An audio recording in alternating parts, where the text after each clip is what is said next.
Is Fester having trouble with his back-end system, Michelle? Wasn't he complaining a little bit about his stomach yesterday after the South Carolina trip? I don't remember that. Yeah, I thought he was. And then we heard about the video retrieval of the Savannah Guthrie Mama Nancy surveillance Nest camera, and that it came from the back end.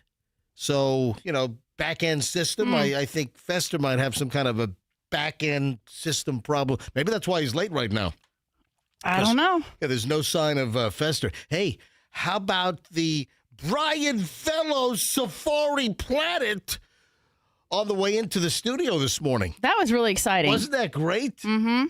Now, we did not see a squirrel, but Michelle and I, on the way into the studio this morning, pulling right into the office park just before we made the turn to the street in front of our building, our complex, Michelle and I saw two coyotes. First it was one, then we saw the coyote's friend. That's crazy. Yes, it is. And I'm Brian Fellow. I thought you were going to do a coyote.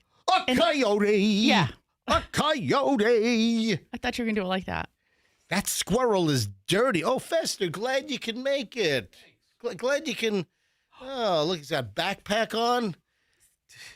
By the way, that backpack is nothing like the backpack they're looking for No. with the whole Savannah Guthrie mama story. Yeah, they're looking for some Walmart purchased backpack. We'll get into that here in a second. Let my tardiness be a cautionary tale. Okay. So wait a minute. Let me finish up with what Michelle, did you see the coyotes on the way in? No. Yeah. Yeah, we had two coyotes, not one, but two. The first one was walking across the road. I'm like, whoa, coyote. And then once the coyote walked onto the grass, then I noticed a second coyote.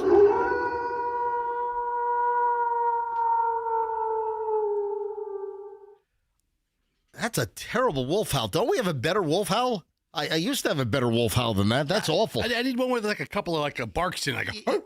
Well, hold on. Yeah. That I think is a wolf howl. Oh, this might be coyotes howling. Hang on.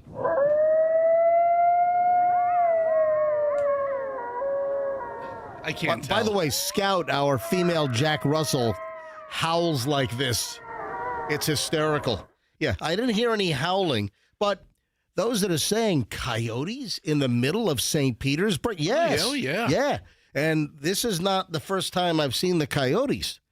I've seen them numerous times since we brought the MJ Morning Show back a little over 5 years ago in October of 2020. So, yeah, this office park, we've got some adjacent wooded areas. Yeah, some like it's not a natural preserve, but it just hasn't been developed. Yeah, we've got some adjacent natural habitat areas.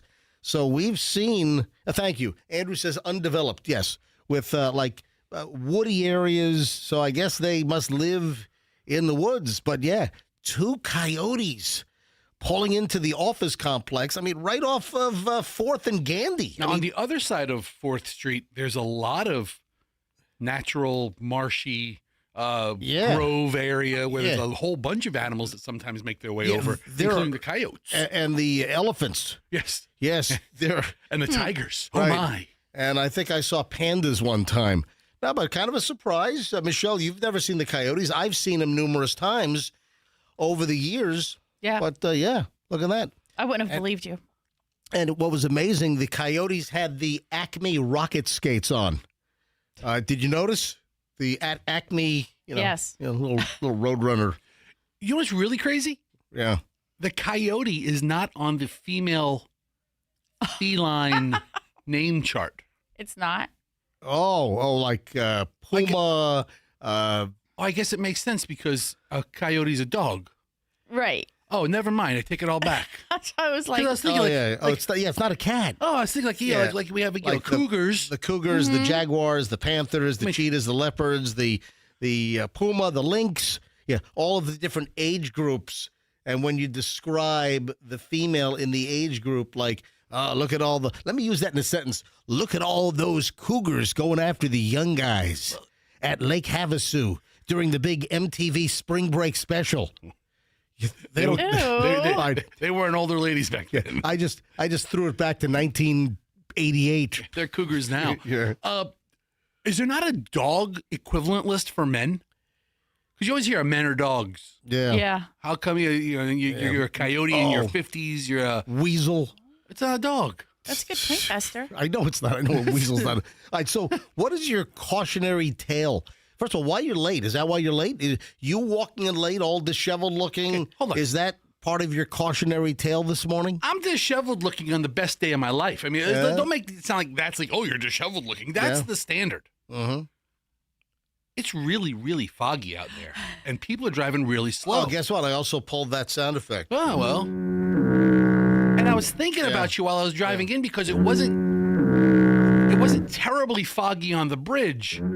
And I'm like, MJ's not getting a full appreciation for how foggy it is for 95% of our audience who live, a couple miles inland. More inland. So this is a case where, again, the fog is more inland versus near the water. But, if you were on the Howard Franklin Bridge earlier, and even I would guess right now it's 6:08 in the morning, if you're on, the Gandy, the Howard, the Courtney Campbell, the Bayside, there is some fog. So you'll see the fog, but it is not horribly dense. But there are reports that Riverview, Brandon, Yeah. Plant City, Sefner. All those areas out there, especially during Right. the I-4, where I-4 actually sits a little lower than a lot of areas. You know, in Sefner right now, I heard a report that a dude in Sefner could not tell the difference between the smoke coming out of his meth lab and the fog. Yeah. Yeah. Yeah. So That's exactly right. So the cautionary tale is be careful, more inland with the fog, and that's slowed your usually speedy delivery butt down this morning. Is that it? Not necessarily me deliberately. I'm a product of other people driving slow.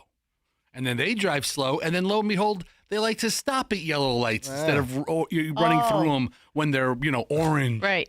And I love to do that. So Whoa. You love to run through yellow lights? I mean, if it's yellow, it's on. You live for yellow light. Are you a jam the pedal down when the light turns yellow guy? Are you not?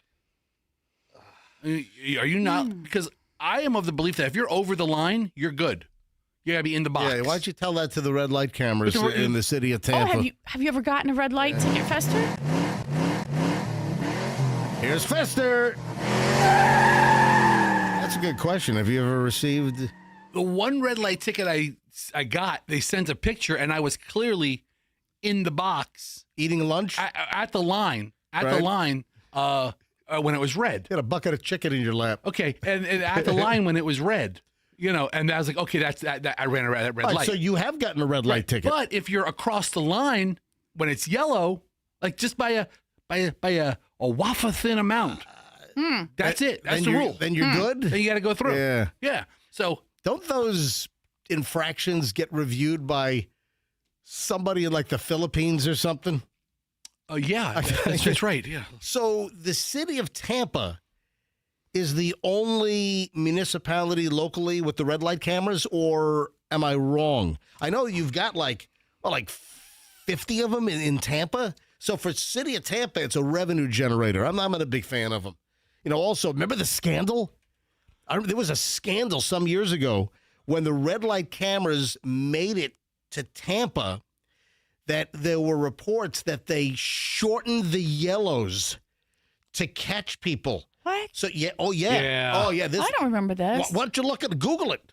Why don't you Google it up? Seriously. All right, when we get back, we're just getting rolling. Look that up. There was a scandal that when the red light cameras came to town, they shortened the yellows. People were used to a certain yellow, and then they shortened the yellow so they could trap people running through the red lights. Look that up. Full report from Michelle next on the MJ Morning Show, plus a lot of other crap. Some more Savannah Guthrie movement. A black love was found. Then you got the new alleged Bitcoin demand that TMZ got. All right, hold on to those thoughts. We'll dive right in next on the MJ Morning Show on Q105. Back in a minute. Good morning. Traffic.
Morning show. All right, straight away to Michelle on the red light camera deal.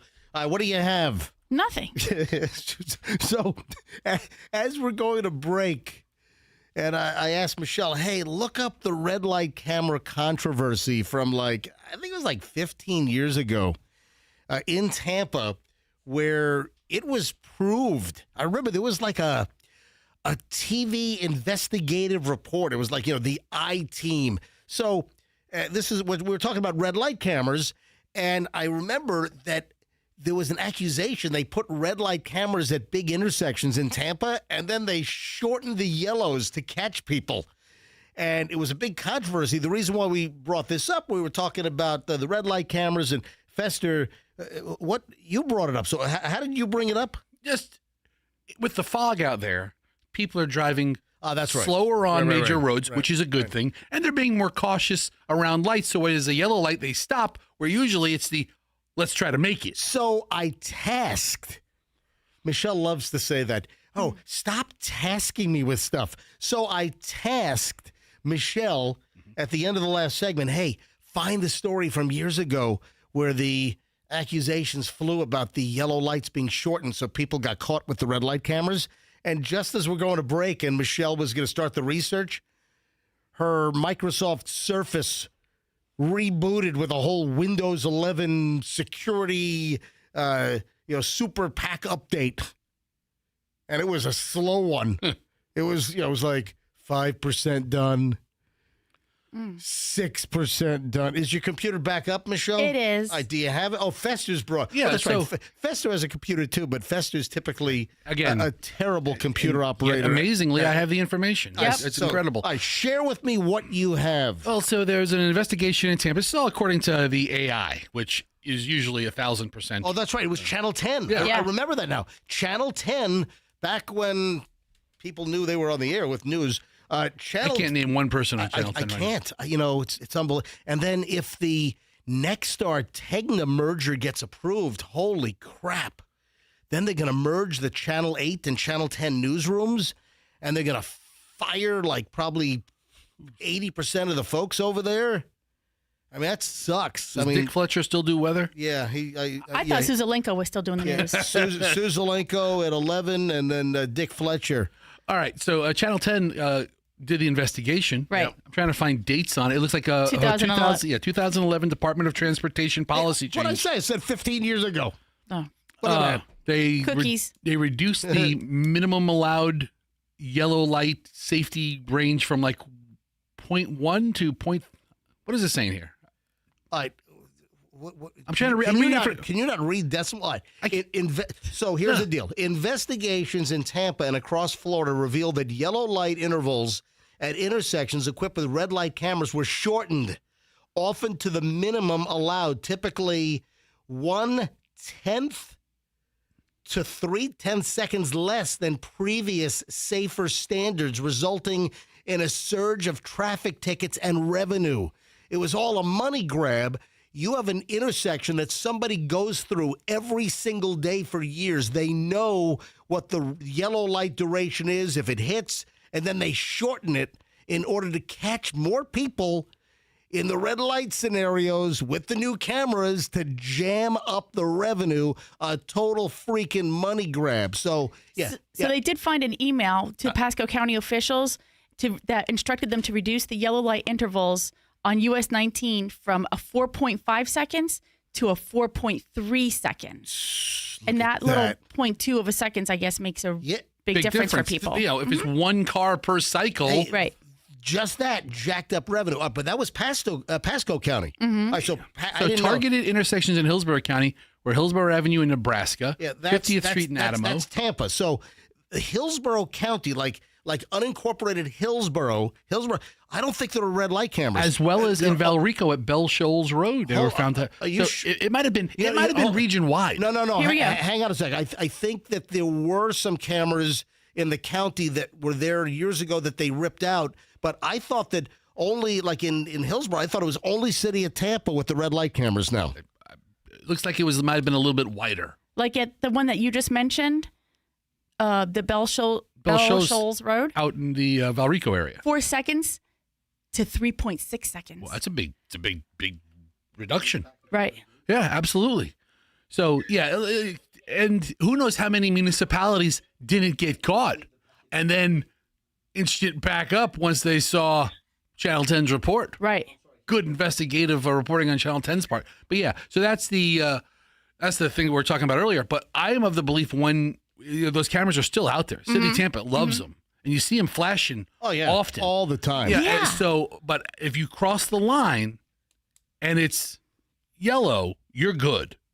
If you're at the line in yellow, you're good. If you're at the line and it's red, then you get the ticket. Does Pasco still have red light cameras, or is that also years ago? What's the story you're reading from? And I'm reading from Channel 10's original story from 2011. Right. Yeah. All right, which is pretty in depth. Yeah. So I know there were areas that had red light cameras years ago that there was an uproar and they were yanked out.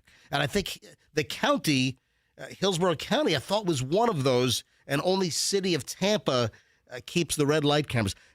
See if you can find how much money and revenue are the red light cameras in Tampa bringing in every single year. Oh, incidentally, I did get a text from a law enforcement officer, a Leo friend of mine from TPD that dropped me a text a few minutes ago. We have a unit that reviews red light cameras and school zone cameras.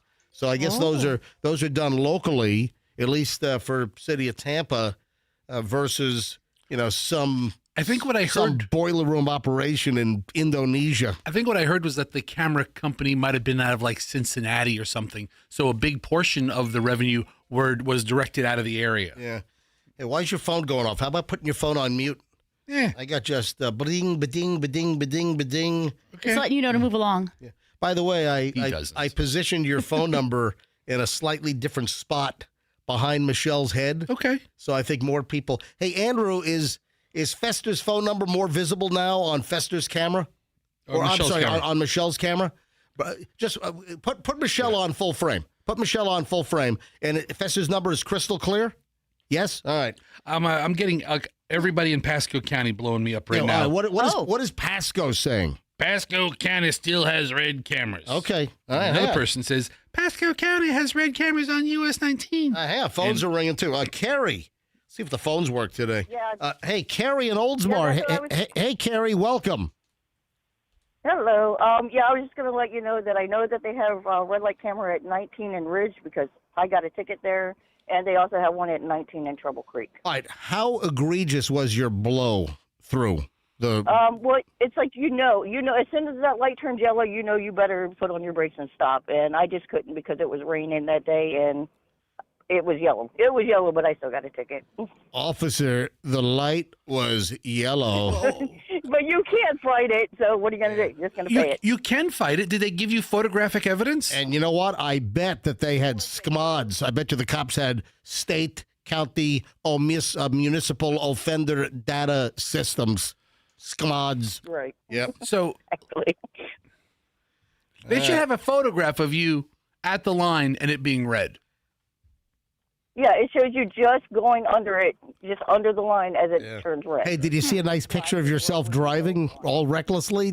Were you visible through No, it was at night. It was like Oh. 4 or 5 in the morning. Yeah. I was driving, like now, driving my husband. And they don't care who it is. You know, your car could be stolen by a thief. Your car could be hot wired and ripped off at 3 in the morning, and the bandit is making their way down US 9. You get caught, or your car gets caught, even if it's stolen, you still get the ticket. So, Yep. all right, Carrie, thanks for the call. Appreciate it. Let's grab Todd in Port Richey. Yeah, the Pasco texts to Fester. The Pasco phone lines have blown up over here. Hey, Todd, welcome. Oh, thank God you've answered. Oh, thank God you've answered. All right, go ahead, Todd. There's at least half a dozen of them in Pasco. All right. Ridge Road and Grand are at least the worst of them. I've gotten 3 of them at those lights.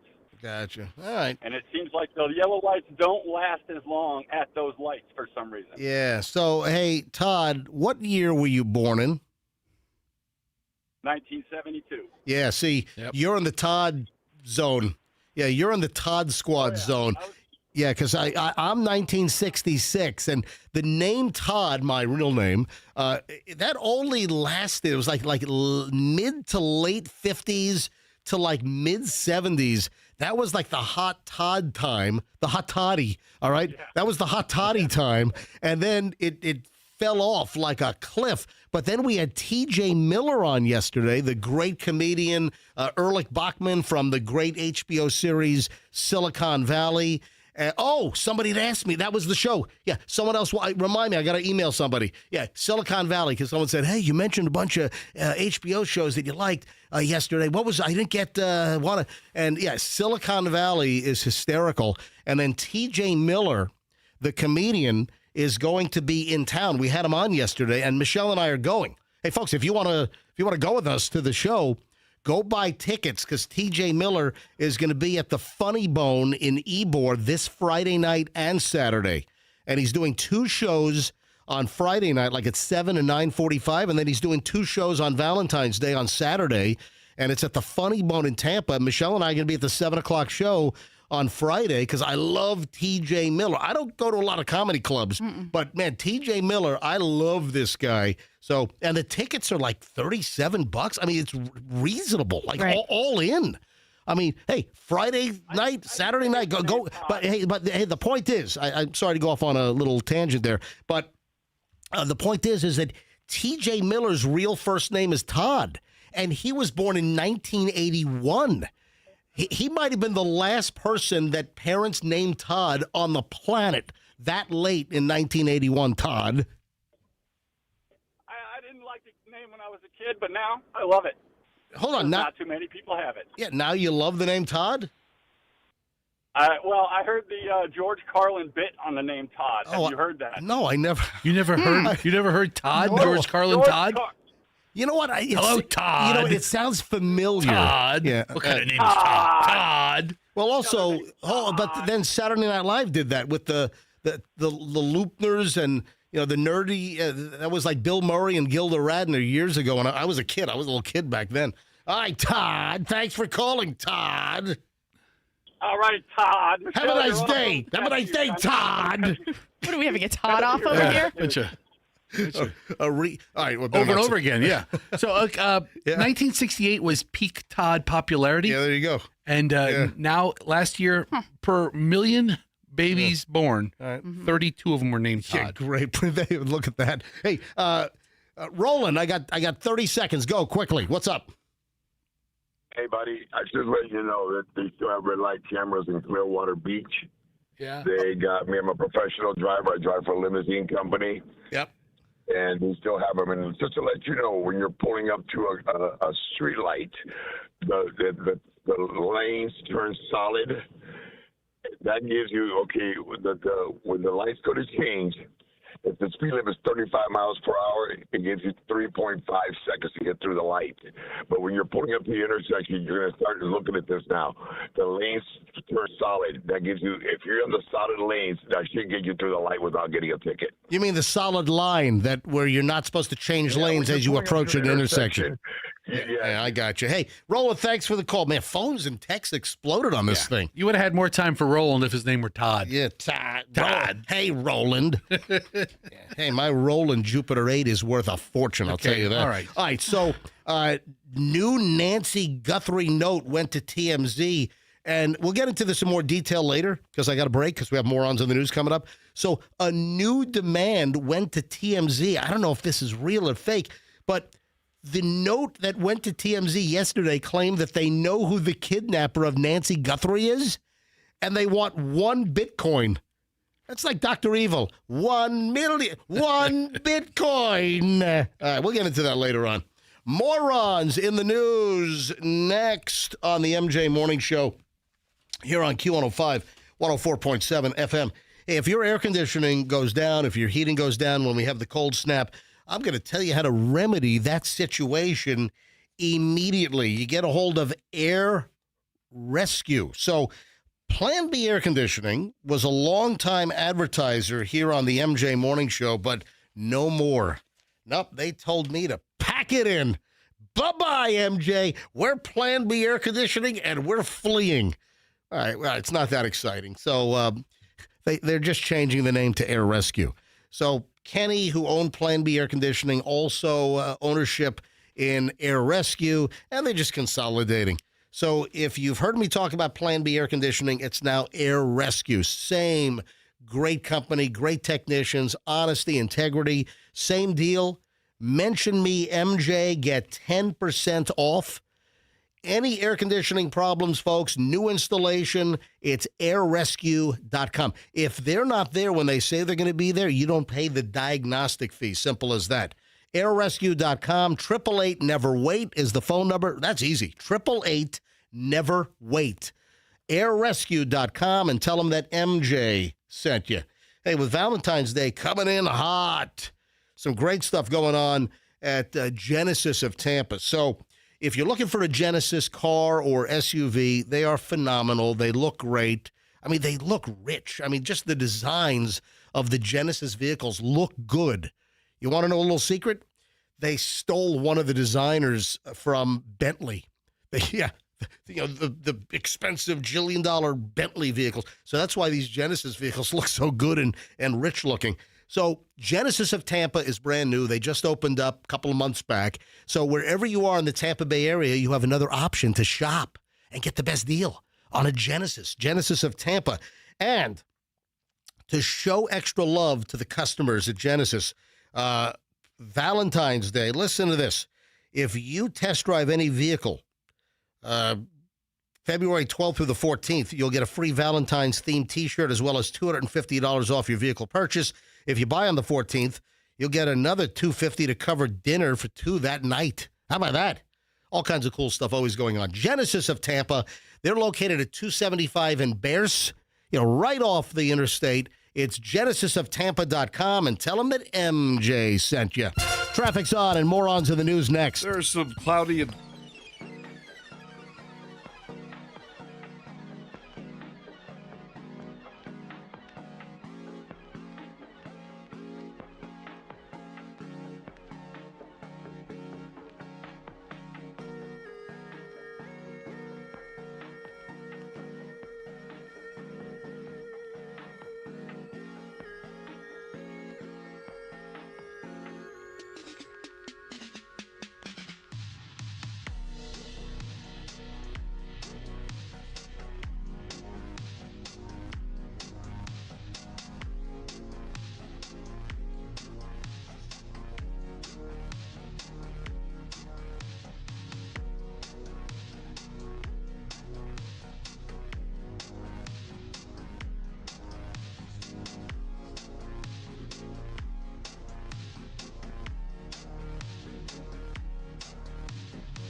This morons of the news, check this out. New York State guy is going to prison for trying to hire a hog farmer to kill his love rival and then feed the dude to the pigs on the pig farm.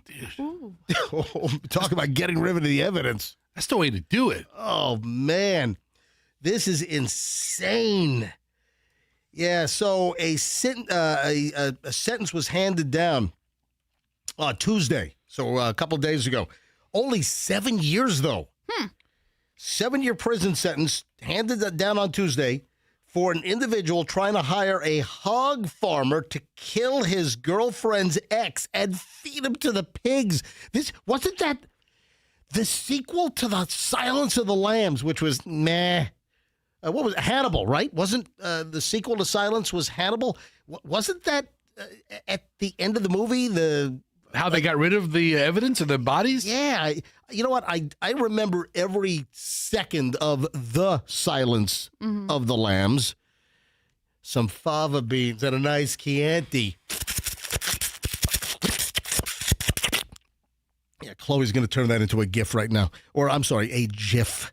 That was, I think, something with the pigs in so Hannibal. According to AI, right. I put this disposing of a human body by a pig, and it says feeding human remains to pigs is something that is often depicted in fiction and true crime stories. Wow.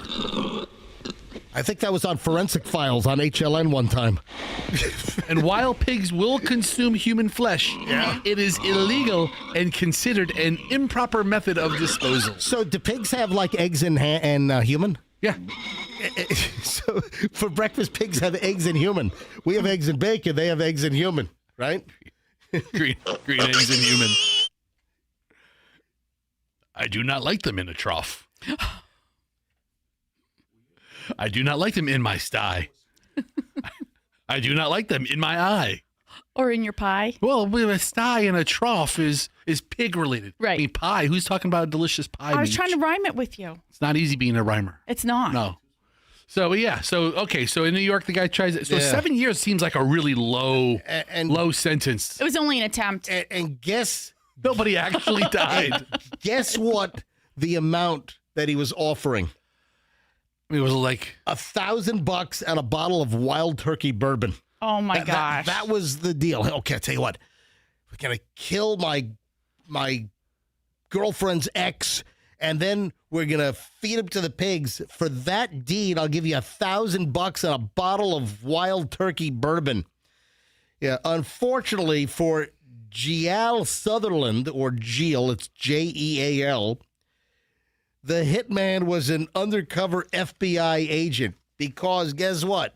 If you're trying to hire a hitman, the odds are it's not a hitman. The odds are it's an undercover. Yeah. Yeah. You got to take the job into your own hands. If Come on, squeal.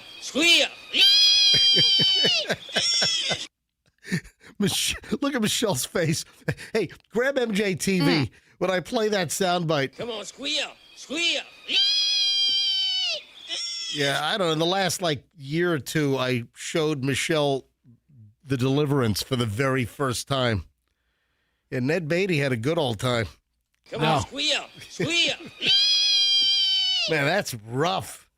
Yeah, Gial Sutherland thought that he could order up the murder of his romantic rival from his cell phone, according to the first assistant U.S. attorney for the Northern District of New York. They got some turmoil up there now. Thanks to the hard work of FBI Albany and members of my office, Sutherland will now be dialing out from a federal prison for the foreseeable future. Looks like 7 years. Yeah. Sutherland first hatched the plot in November of 2024 when he used his cell phone to enlist the services of a hitman to kill his love interest's ex, who she has a child with. $1,000 and a bottle of bourbon, wild turkey. I mean, if you're the pig farmer, you're really not doing much. He's putting the body in the trough. The pigs are doing the work. Well, you got to hack it up. Yeah, it's not like you just throw the whole body in there and they munch. They like Sure they do. No? You got Why no. wouldn't they? Dude, no, you got to hack it up into pieces. That's lore. That's you watching too much true crime. Let's say the victim. Let's say the victim was named Reese. Right. It would be Reese's Pieces. Okay. Come on, it's fun. Let's give the pig some Reese's Pieces. All right, let's move down to Florida now. Morons in the news, 648. MJ, Michelle, Fester. We got another pickleball fight. These are increasing, folks. The fights over pickleball courts and times and whatever. Is it a fight over the time, or is it a fight over like the actual game? Well, listen. I'm asking. Well, I'm going to give you why don't you put your pants back on? I'd rather Why not. don't you put your size 55 Hanes tighty whities back on? You're 52. Okay, I'm sorry, 52s. All right. So, this is Port Orange. You know what Port Orange is? Oh yeah, Port Orange. It's over in Volusia County, other side of the state. I don't know So, where, but it sounds like something in Florida. A pickleball fight at a Volusia County country club ended with one person injured and a couple jailed for assault. Man, violent pickleball. According to the Volusia County Sheriff's Office, 63-year-old Anthony Sapienza and 51-year-old Julianne Sapienza arrested during a fight in which a 65-year-old victim sustained injuries. That gets enhanced charges because 65, that gets the enhanced senior citizen battery or a crime against the senior. So you fight somebody with a 2-year age difference, and they're going to try to jam you up with abusing the elderly? Yeah. Oh, yeah. Absolutely. So you don't think that you think if a 25-year-old beats up a 65-year-old, that should apply. Yeah. But if you're also in your 60s and you beat up another 60-year-old, that you should not face the accelerated enhanced charges for crime against the senior? There should be a buffer. Okay. All right.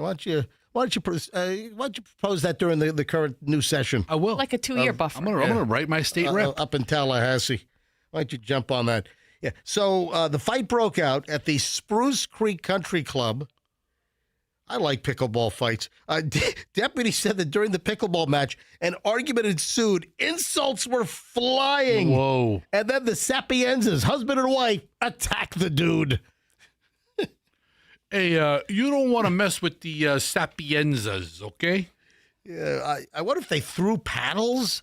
What if they cracked the guy over the head with one of those pickleball paddles? I don't know who you think you are, but don't mess with the Sapienzas on the pickleball So let me court tell there. you right now, the Sapienzas, the Sapienzas, they fled the scene. And then the deputies tracked them down at their house later on and collared them. They cuffed them up good. Yeah. Oh, Sapienza, is somebody here to talk to you?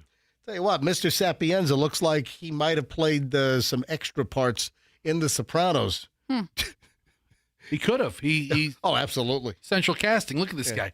Here's the crazy thing. Yep. You keep talking smack about pickleball. Yep.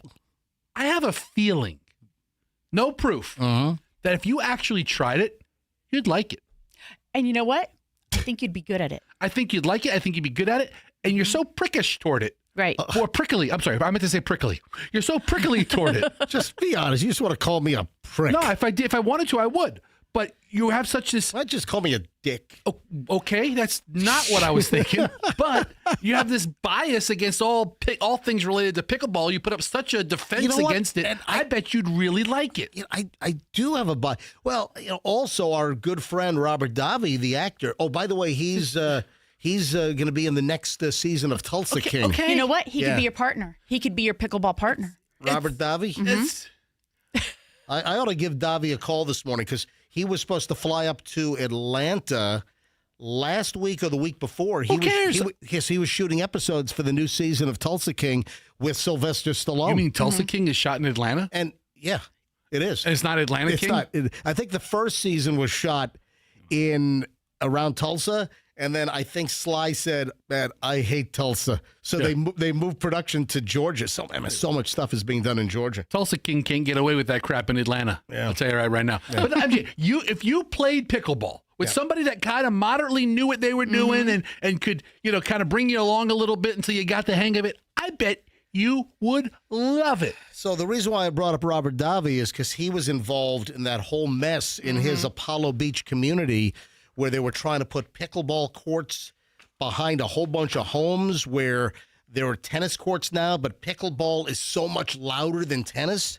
So I think they were able to thwart it for now. So that's how Robert Davi became a friend of the MJ Morning Show. Now he's inviting me to visit him. He's supposed to do a show in Connecticut at the Mohegan Sun Casino because he's also like this. Did it already happen? No. It was postponed because of the weather. Yeah. Because of all the snow. Yeah. Yeah. So it's going to be rescheduled, but he wants Michelle and I to fly to Connecticut. Anyway, so, you know what? I will entertain and follow up on this whole pickleball deal. I shall. Because maybe I don't want to piss Davi off because he hates pickleball. No, he doesn't hate pickleball. He hates pickleball courts being so close to his house. You know what? I'm going to text him and see if he doesn't hate the game. He might actually play the game. He might be involved in it. I don't know that. Yeah. I'm going to text him. And you know what? He might like to be your partner and play with you. Right. I'm going to text Robert Davi. He was he was a James Bond villain.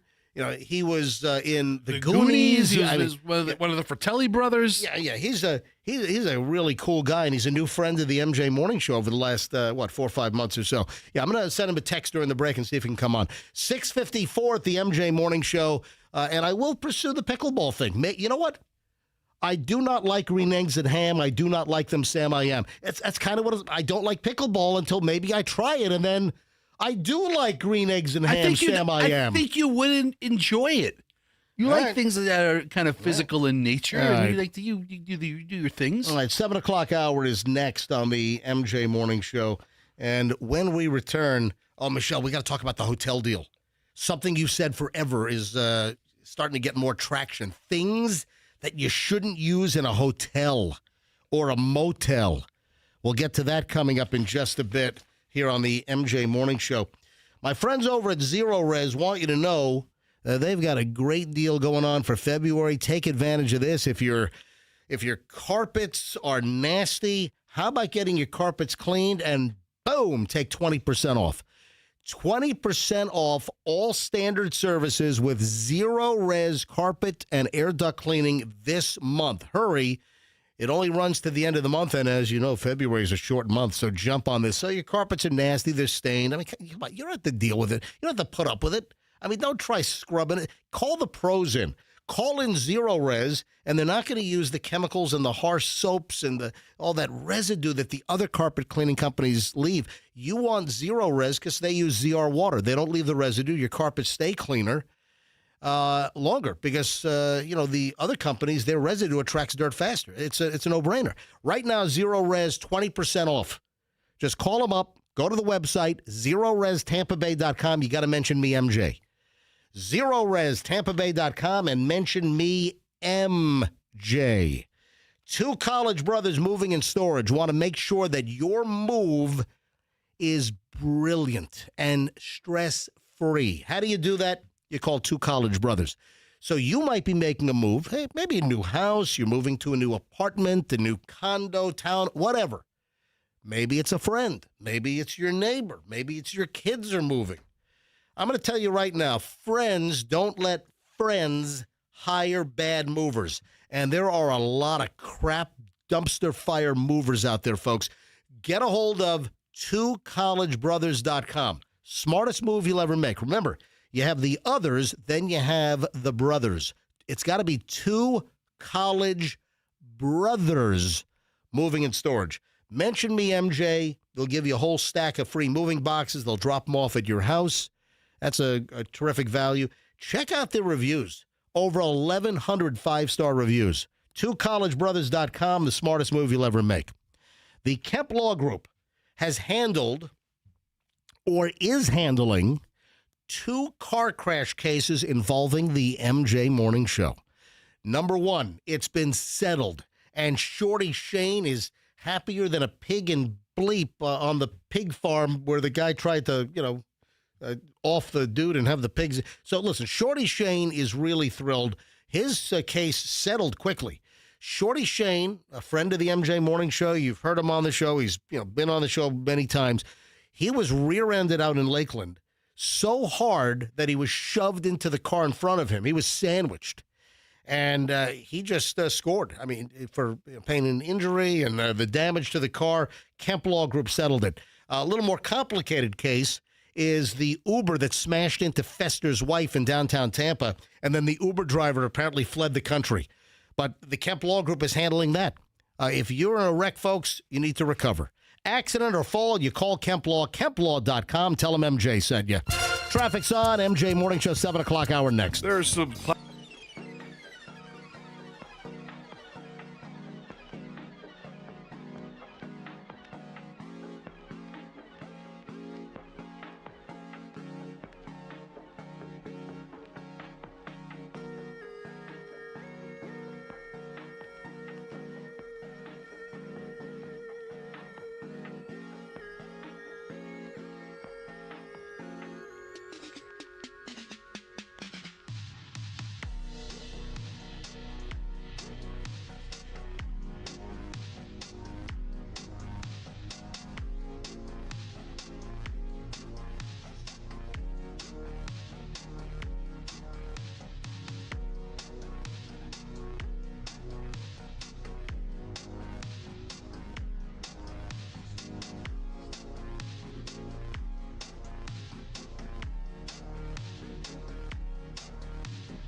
Morning show. Look at this. We go to break. After our pickleball conversation, I get a text. Wow, I have been invited. So, folks, if you're just tuning in, if your alarm clock or whatever, your phone just went off and you're listening, and 2 minutes ago, 7 o'clock, you're awakening and you missed what happened in the 6 o'clock hour just a few minutes ago. We had a Morons in the News story about a big pickleball fight, and a couple was arrested for smashing a 65-year-old guy over some kind of pickleball altercation. And I just, I don't hate. Why do you think, Michelle, I became a little negative? Because that's how you roll. Will you stop Because it? you always take the most negative approach to everything you encounter or that's new. You put down things you don't understand. Right. Instead of opening up and saying, hey, let me embrace this and try to get into something new. I'm getting teamed up on. I got Michelle, my wife, and Fester all teaming up on me. Dude, you asked. No, but the listeners all know why. Have I been inherently negative on pickleball on the show? Have you ever recall thinking or saying one thing positive about it? But I know we've had multiple pickleball stories. We've had fights. It's a craze, but I don't like something that's a craze that you're not a part of. Oh, is that it? Mm-hmm. So you're not a part of it. You don't know it. You don't play that kind of sports, team sports, or tennis or whatever. Are you saying I'm not Are you saying I'm not a team player? No. The funny thing is, you really are. Yeah. Right? Like when you guys did a softball thing over with the other station, you went a couple times and did that, and you know what? There's no I in team, but you know what? There's me. There's ME in team. Yeah. Which is why nobody's on yours. All right. So hold on a minute. I get a text. Who from who? From Wade Sweikel, the chief moving officer from Two College Brothers. Okay. I just did a live commercial for them, and Wade is like, hey, I want to invite you to play pickleball.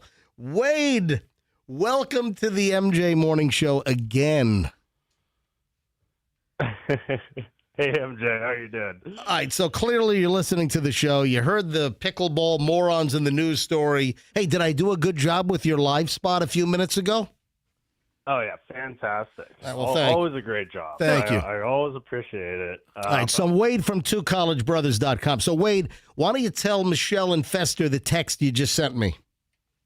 Yeah, well, I just want to invite you over to the St. Pete Athletic Pickleball Country Club that just opened in downtown St. Pete about 2 months ago. Two College Brothers is a corporate sponsor over there, so I get some guest passes. And would love to show you what pickleball is all about. Yeah, First time introduce free, them. But I will warn you, it's addicting. All right, so wait a minute. You think that if I actually play pickleball that I'm going to fall in love and I'm going to go from not really caring to being the loudest 100,000-watt pickleball ambassador in the Tampa Bay area? I think you're going to start a pickleball podcast. Or maybe just pivot into pickleball talk radio. Wait, I feel the same way. I mean, I'm listening to him always kind of talking negatively about it. Everything about pickleball, it's, moderately athletic from what I gather. I don't do it. But MG enjoys, the little win. I mean, I think he would take the little loss personally and try to get better and get one up on somebody. The competitive nature's right up his alley. The physical nature's right up his alley. I think he'd like it. So here's the thing. It's fast to learn, but it's hard to get really, really good. You can get good enough to have a lot of fun the first time or two that you go out and play, but then there's levels to this game. I've been playing for a little over a year, and I've started taking lessons. I go in the mornings to practice. I go in the evenings after work to play. It becomes very, very addicting, but it's a ton of fun. Is it good exercise? Is it good aerobic activity? I mean, do you lose weight and calories playing this thing? Oh, yeah. I mean, it's like basketball or racquetball. I mean, you're going to be sweating. And I mean, you could also play it, if you're playing with beginners, it may not be as much, but as you get better and better, it starts to become much more physically demanding. And I mean, I would equate it to basketball or racquetball. Okay, Wade, I will take you up on your offer to expose me to pickleball on an an actual level. So, all right, well, I'll be in touch and we'll set something up. All right. Are there public? All right. Is there Set a it up. public locker room? Because MJ doesn't change in public locker rooms. He needs There is. So there's actually a gym, a locker room, Hold sauna, shower. on a minute. First of all, hold on. What the hell are you saying? MJ's the guy that had to go to gym class and got changed in the bathroom stall. No, I didn't. That is not true. I think it's true. Dude, We have you to know make what? a- You're projecting right now. have to make a combination. That was you. Gee, I wonder how I learned that from. Yeah. Projecting. Yeah, whatever. Please. All right, Wade, I'll be in. Oh, do I have to buy a paddle at Dick's, or can I use or rent, or do you No. have a spare for me? I've got extras. I'll bring the paddle. Yeah, this guy's a pro's pro. But you know what? Here's the thing, Wade. Once he gets in, I bet you he drops like $2,000 on supplies and materials, because when he's invested, he's invested. Oh, I go all in. Yeah, I mean, how much would he, if he likes it? Let's say you play 2 or 3 times, and he's like, this is something I want to continue. How much would he need to have like a top of the line pickleball equipment selection? $39. No, it's expensive. It's more than you think, bro. I'd say the nicer paddles are around $250, maybe $300 occasionally. No way. What? You don't need to spend that much. But Well, the paddles, why the hell would a little paddle cost that much? Yeah. I mean, it's like, think about baseball bats. Think about like aluminum bats. Yeah, they're like baseball bats. Oh yeah, aluminum bats. When Julian was playing Little League, those aluminum bats. That is a racket. That is an aluminum bat, like $400. Yeah. What the hell? Okay, so You can also buy It's an a aluminum bat. It's a couple of Coke cans stacked but wait, up. we didn't hear what Wade said about why the Okay, racket costs so I'm much. sorry. Tell us why. So Elon Musk actually just partnered with a pickleball company to create an Elon Musk carbon fiber paddle. Oh, gee. So that's gonna cost $12,000. Or it's going to be the most awesome one out there. Yeah. And it's gonna have Starlink. You're gonna be able to get internet on your pickleball paddle. Well, I'll let you use a couple paddles. You can demo a few, All right. see what you like. We'll see what's a good fit for you, and then we'll get you into the game. All right, Wade, I'll be in touch. Thanks for the invite. All right, thanks, MJ. Have a good one. All right. So I guess I wonder if it's gonna piss off our new friend Robert Davi, because Why? What? Why would he be mad that you're learning how to do a sport? He's He not just mad. doesn't want the court near He's him. not mad at people playing pickleball. Right. You're making this big hold picture on. in your mind. Hang on, Robert Davi might be. He just texted me back. Can we call now? Because 2 things. I want to make sure he's not ticked at me if I do try pickleball, and then also I want to ask him about shooting with Sylvester Stallone last week up in Atlanta for the next season of Tulsa King. All right, hang on. He says I can call him right now. Hang on, I must be back in town. All right, calling Robert Davi. Hang on a minute. Let me move my microphone over to the phone system. And what is his number? Oh, he's got a Hollywood number, 818. All right, calling Robert Davi right now. All right, here we go.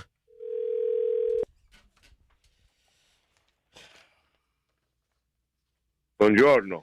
Buongiorno, Robert Davi. Folks, this is our new friend, Robert Davi. He's been in the studio several times. Robert Davi, of course, from The Goonies. He was the Bond villain in License to Kill, one of the best Bond movies ever.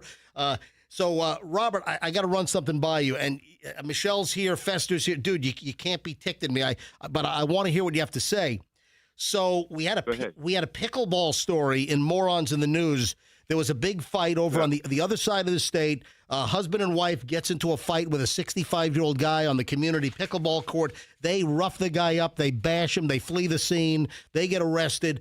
And then we brought up, pickleball. I've never played it. And, I seem to be a little negative on pickleball. Then, Robert, you have your pickleball issue at your community in Apollo Beach because, he fled Hollywood. And now Robert Davi lives right here in Hillsborough County.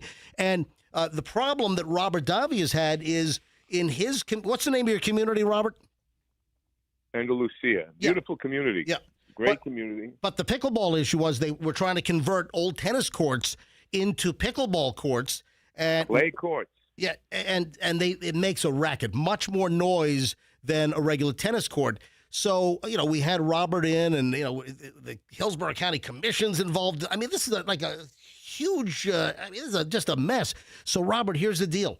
Wade Sweikel, who is the CEO, the chief moving officer of Two College Brothers Moving and Storage, a big sponsor here on the MJ Morning Show, he texts me and says, MJ, we're new sponsors of pickleball courts in St. Pete, and you would love pickleball. Can I invite you? And I want to teach you. I want you to play the game. And I'm like, oh, no, I hope this doesn't piss off our new friend Robert Davi. I mean, he's a Bond villain after all. So, Robert, my question is, would you be angry at the MJ Morning Show if someone tried to teach me how to play pickleball?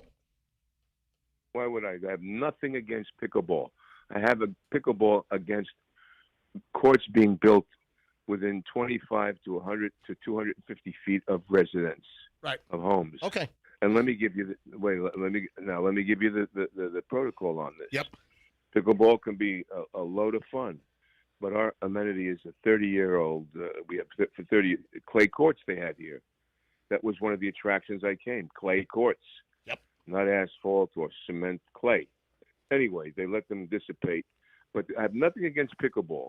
Again, it's the noise that it creates that's scientifically, medically proven to create some issues within someone. The game itself could be a lot of fun, and but it's not that. Hillsborough County voted in our favor, by the way. They voted in our favor. No pickleball, 250 feet. They had an injunction in a residential area, 250 feet. And our HOA threatened to sue them because SB 180, which is now being looked at in Tallahassee because it was misinterpreted to cover pickleball when it was done for hurricane relief and stuff like that. So they easy to confuse. So we should do something about HOAs as well. All right. Running So what's the status now? In your community in Apollo Beach, are the pickleball courts, the construction stalled? Stalled because we have mediation. All right. Today, actually, it's funny that you called today. This afternoon, 1 o'clock, we have mediation with the HOA and with us members that are against having pickleball next to our homes. That will bring the home values down between 10 and 20%. Wow. So now there's damages because if you sell your home, anyone in the pickleball court, 10 to 20% of your home value goes down. But others in a different area where all this board lives, away from the courts, they can rise a few points. Oh, wow. Because of pickleball. So hey, Robert, if you don't mind, before I let you roll, before you go, can I ask you, how did your shoot go with Sly and Tulsa King last week? Oh, it went great. It went great. It's I'm playing this real interesting character that Sly basically came up with and got very involved in creating. He's a bit of a creaturey character, I would say. How could I say? But he's interesting. He's just this intimidating presence for about 4 episodes, and then episode 5 and 6 he starts to go, and 7 and 8 and bingo, it just takes off till the end. Oh, wow. All right. So when is this going to air? When do you think Tulsa King's going to come back with the next season where you're going to be in it? Well, I think we finish this season by April. So then right after that, they get it all together. And I would think, I don't know when they start the new seasons. You know what I mean? Mm-hmm. It could be the fall. It could be summer. It could be in the summer. But I'll come in and keep you updated. Yep, please do. I'd like to come in anyway and see you guys. Hello, Festa, Michelle. I send all my love to all your listeners. Hey, Robert. Yeah. Hey, how was working with Sly? Is he cool? He's great. He's wonderful. He loves actors. He's just very creative, and I've known him over 40 years. He's a wonderful person, and it's a lot of fun. The crew is amazing. I mean, this is one of the best crews. Makeup and hair. They created a whole makeup hair look for me. Wow. But the makeup and hair and all the crew, the directors, the DP, it's all wonderful, wonderfully produced in Atlanta. Yeah. Beautiful Atlanta. Yeah. Hey, Robert, we'll talk to you soon. Thanks for coming on, man. Thanks for the availability. Enjoy your pickleball, brother. Thank you, man. But I don't think you'd want it next to your house. Guaranteed. Yeah, right. That's exactly right. Hey, I'm going to leave the audience with this and yourself. Yep. Pong, pong, pong, pong, Yeah. pong, pong, pong, Non-stop. pong. Okay. Thank you, man. We'll talk to you soon. All right. God bless. Ciao. All right, Robert Davi. Hey, Andrew, I think our phone system's taking a crap because, I can't drop his line. All right, let's keep him on the air. Yeah, no. I love talking to Robert. Our phone system just died. So It's like clockwork every day at 7:15. this is unbelievable.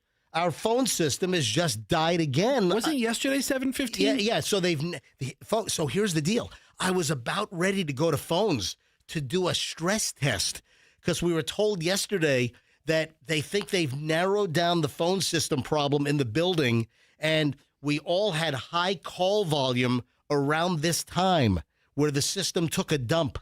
And guess what? It has taken a dump again. Andrew, can you please let engineering know that our phones are dead again? Okay, hang on a minute. Oh, no, they might. Are they back? They might. It might be back now. Have we revived the phones? Hang on a sec. Hang on. I don't know what's going on here. You're not the only one. No, I think our phones are dead. Hey, speaking of actors, we just had Robert Davi on. This is like some residual. Are you clicking a pen? I might have been. I didn't think it was that loud of a pen. Stop. You're making all kinds of extraneous noise on the show. Yep. Most of which is talking. But then there's this too. All right, stop clicking crap. I didn't think it was that loud. All right, so residual Super Bowl. This is it. Why? So we've talked about all of these, proposition bets. You have all of this craziness going on with the predictive markets. It's like the side action. It's not who's going to win the game or what the under-over is. Hold on. No, the prediction markets, you can bet on anything. And in most cases with these prediction markets, it has absolutely nothing to do with sports. It is not sports related at all. So what is it? It's like the poly markets, the prediction markets. What is it? Kalshi and other. There are competitors out there. It's the poly market, and you can bet on anything. Will Fester, leave skid marks in his pants this Saturday? I mean, those are not good odds because there's a very high probability of that. I mean, it's crazy stuff. So I'm looking at some more traditional ones is the length of the Super Bowl being above or below like 2 minutes and 15 seconds. Right. How long is the halftime show going to be, or what songs are going to be played? The Super Bowl Gatorade color. Those are the regular. I'm not talking about that. What are you talking about? Right, those are the regular prop bets that with the new prediction markets, you can bet on anything. Is Queen Elizabeth going to dig her way out of the grave and come back? I mean, crazy stuff.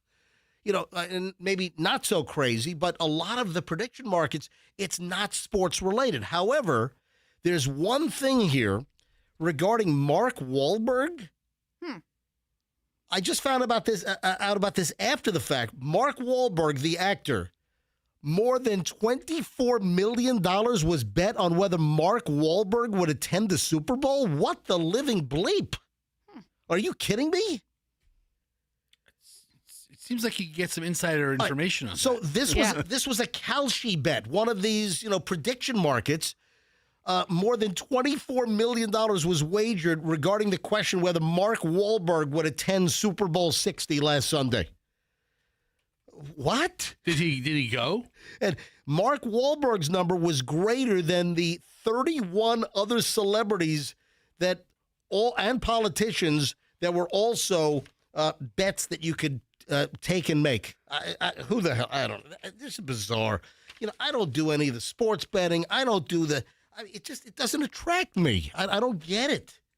Everyone's betting on everything. My God. And I had a story recently. You know what they're betting on? What? Whether you're going to be on time or not. Oh, really? Yeah, that's a bet. Oh, really? Yeah. Whether we're going to start the hour and 20 minutes of nonstop MJ in my target time of 7:25 to 7:27. It's every break that you make. Are you going to go into it on time? Are you going to come out of it on time? Yeah. Mm-hmm. Yeah, I'm not going to be on time, I'll tell you that. We'll be a little late today. Hey, when we get back, there's an interesting dating element. If you go out on a first date, in fact, I think we're going to bring Bailey on. I might have to call Bailey on my cell phone and hold it up to my microphone if the phone system's dead, which it looks like our phone system is dead. Andrew, can you let them know that my whole panel's out of whack and flashing, and they need to reset my panel on my console, please? So this is interesting. When you go out with somebody on a first date, what is the best time to text them? There is science, folks. Science. So we'll get into that coming up in minutes as we start an hour and 20 minutes of nonstop MJ. That's just scratching the surface. A lot of crap is coming up next here on the MJ Morning Show. Now, International Diamond Center. This is IDC, folks. IDC is gearing up for Valentine's Day. I'm going to tell you right now that IDC is here. They want to help you. They want to make sure that you get the best deal on unbelievably good quality jewelry. So surprise your lady. Surprise the loved one in your life, guys, with something very personal, something very romantic, something beautiful from International Diamond Center. The best jewelry around, the best value, the best people to deal with. And they'll make sure all your bases are covered. So a special selection from classics like diamond pendants, diamond earrings, stunning new creations from the top bridal designers, great Italian gold jewelry, rare gemstone jewelry. But listen to this. You spend as little as $199 at IDC for Valentine's Day, and they're going to give you the roses, the chocolates, and a gift card for Bascom's Chop House. They got you covered. Or you can select no interest financing for 36 months. IDC, International Diamond Center for Valentine's Day. Make an impact, make an impression. IDC is in Tampa, Clearwater, Lakeland, Sarasota, and tell them that MJ sent you. Sell your home with a guaranteed offer from Mark Spain Real Estate. And guess what? You get to choose when you want to move. There are no showings, no open houses. I mean, none of the just rigmarole that just wears you the bleep out. MJ, obviously, for Mark Spain Real Estate. When it's time to sell your home, go ahead, get a hassle-free, strong, all-cash offer from Mark Spain Real Estate. So Mark Spain has sold over 4 homes every hour for years. I mean, that's a big number, making them the most experienced real estate team in the United States. Trust them to sell your home hassle-free.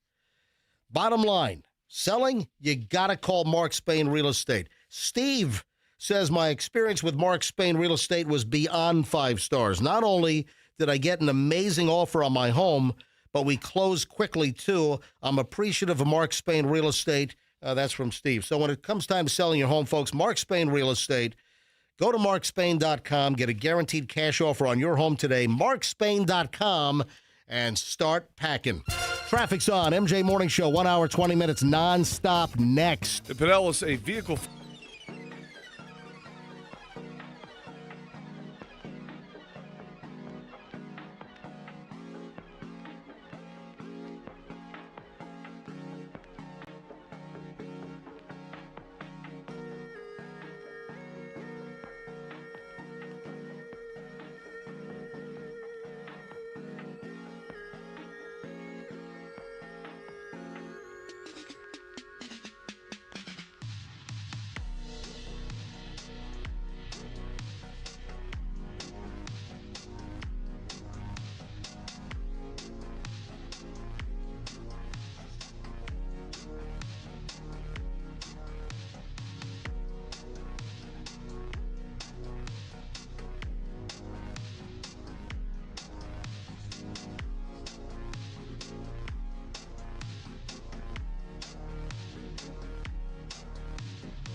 J Morning Show. So in just a matter of moments, I want to get Bailey, the intern, on. Our phone system might be back up. This is kind of funny. So there was an email yesterday. Hey, everyone, just do normal phones about 7:15. We're going to stress test the system. And then the thing took a crap and dumped. But you know what? But Robert Davi, he stayed on. Typically, the phone system would just dump him, and it didn't cut him off in the middle of the phone call. Hey, Fester, can I ask you a question before we get into the texting? And folks, in moments, in minutes, just a second, I want to get into the best time to text somebody after the first date. And I had this in the pile yesterday, and Bailey, our intern, who's here on Wednesdays, she was looking at the story in my pile, and she offered up some actual real-world experience between her and friends. She had a whole lot to say about it. Yeah, so I want to get her on the phone in just a matter of seconds. Hey, can you answer a question for me? Last night, in your email to me, and you're sporadic. You know, sometimes I get email prep ideas at night. Sometimes I don't. Right. It's erratic. The inconsistency is the consistency. It's erratic. So you had a little note in your email to me. MJ is right again. Yes. Can you tell me why? I have no. Did you click the link? The link was about the black glove found like a mile and a half away from Savannah Guthrie's mother's house out in Tucson. And below the link regarding the black glove, you just typed in MJ is right again. I have no idea what the hell I'm right about. All right. Well, okay, so the first story I sent you was the black glove story, which I figured you probably already had. It really wasn't breaking news. But then... So is the MJ is right again nothing to do with the black glove? Well, we're going to get into the black glove. The latest on Savannah Guthrie, probably a little after 8 o'clock this morning. Because we did it around this time yesterday, so I'm just trying to mix things up. I saw the story, and I don't know that we talked about it, and you might have talked about it when I was out this week. No, you did not put that. That link was not. Oh, so you said MJ is right again, and then you didn't even attach the link. I meant to. Well, you didn't. What a shocker. That's the consistency, though. Fester's sloppy with the prep that he sends me occasionally. What a shocker. You make it sound like that's the outlier. So that's the standard. Yeah, so I'm looking at Fester's computer screen right now. Anytime I see a story like this, I swear you're the first person I think of. All right, so the story was world champion skydiver 37 dies after parachute fails to open during free fall jump over mountain. I mean, and it's a tragic story. It's in the French Alps. I don't do these foreign stories. But he's a world champion skydiver. It's not that where it happened. All right, whatever. Right. You know, I mean, and tell everyone, Fester, why you think MJ is right again. Because you've never met somebody, I'm talking to the listeners now. Listeners, you've never met somebody more against jumping out of a plane or off of the side or parachuting anything more than MJ. Listen, he is dead set against it. I love planes and I love diving, but I love scuba diving. Not skydiving. I've got well over 1,000 log dives, more than I didn't log, but I've got all over the world, all the great spots. In fact, Michelle, I think I want to go diving in maybe April or May. Is that okay? That's fantastic. Yep. Yeah. I was actually going to hit Little Cayman like next week, but I changed it. So I think I'm going to do a little pop-up vacation, do some diving down to Little Cayman sometime, April or May. Look at Andrew. He's like, let me know so I can get the best of ready. Let me know so I don't have to show up. So I love diving. I love scuba diving. Right, but skydiving. No. And this goes on to not only skydiving coming down, but hot air balloons going up. Oh, that's another thing. Yeah. Anytime I see anything hot air balloon related, going up or coming down. So listen, and I've got sound effects, folks. Skydivers go, right, more often than I want to think about. And then guess what? Hot air balloons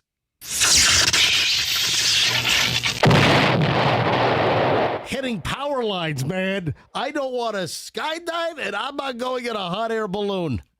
And there are multiple times where Michelle wanted to do it, and guess what?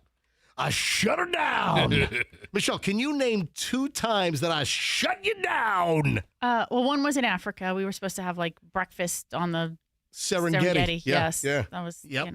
I don't remember the other time. Yeah. And guess what?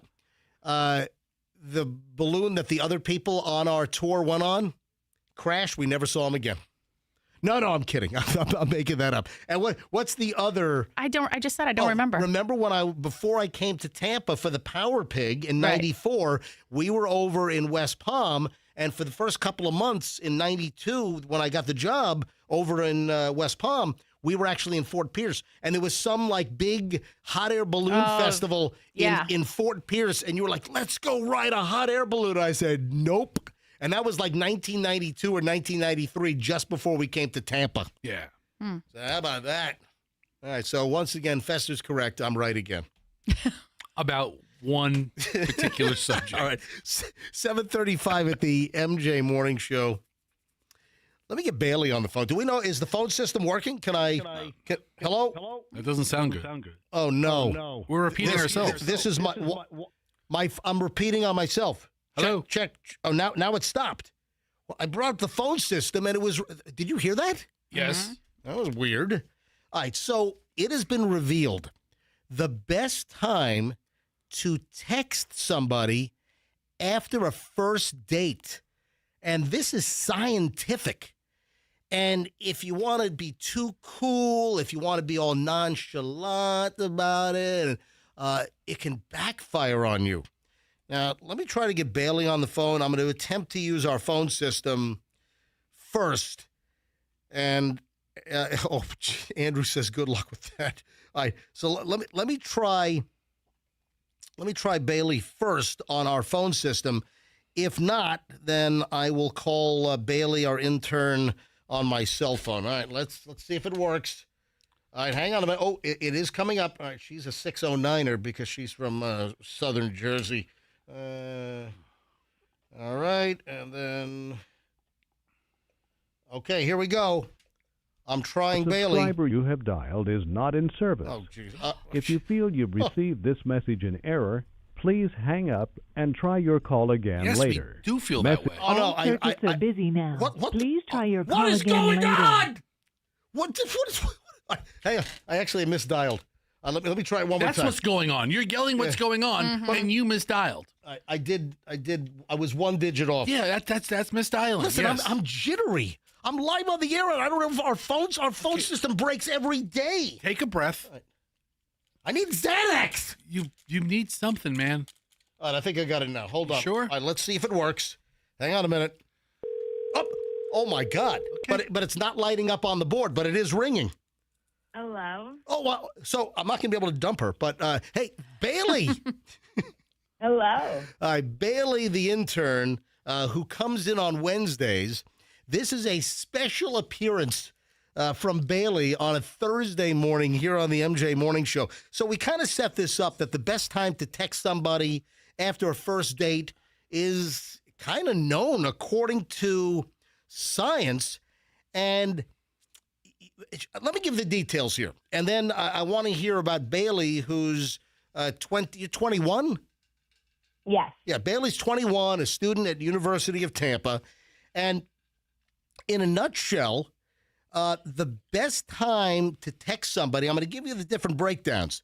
So, and Bailey, you extensively researched this. So if you text within 20 minutes of a date or the same day, that makes you seem needy. Is that correct? Yes. Hold on. 20 That's minutes. right. 20 minutes and the same day are two very different things. Yeah, so 20 minutes seems like you're kind of creeping, you know? So Yeah, definitely. The date's over. Yeah, if you text somebody within 20 minutes, hey, had a great time on the date, that seems a little too eager beaver, you know? That's a little creepy. Really? Yeah, I agree. You do? Yeah, I feel like if I got a text message 20 minutes after, you didn't even give me time to, like, miss you or anything, or even to, like, debrief the date. But also, we've had stories in the past, and we've done so much content and material over the years, relationship dating.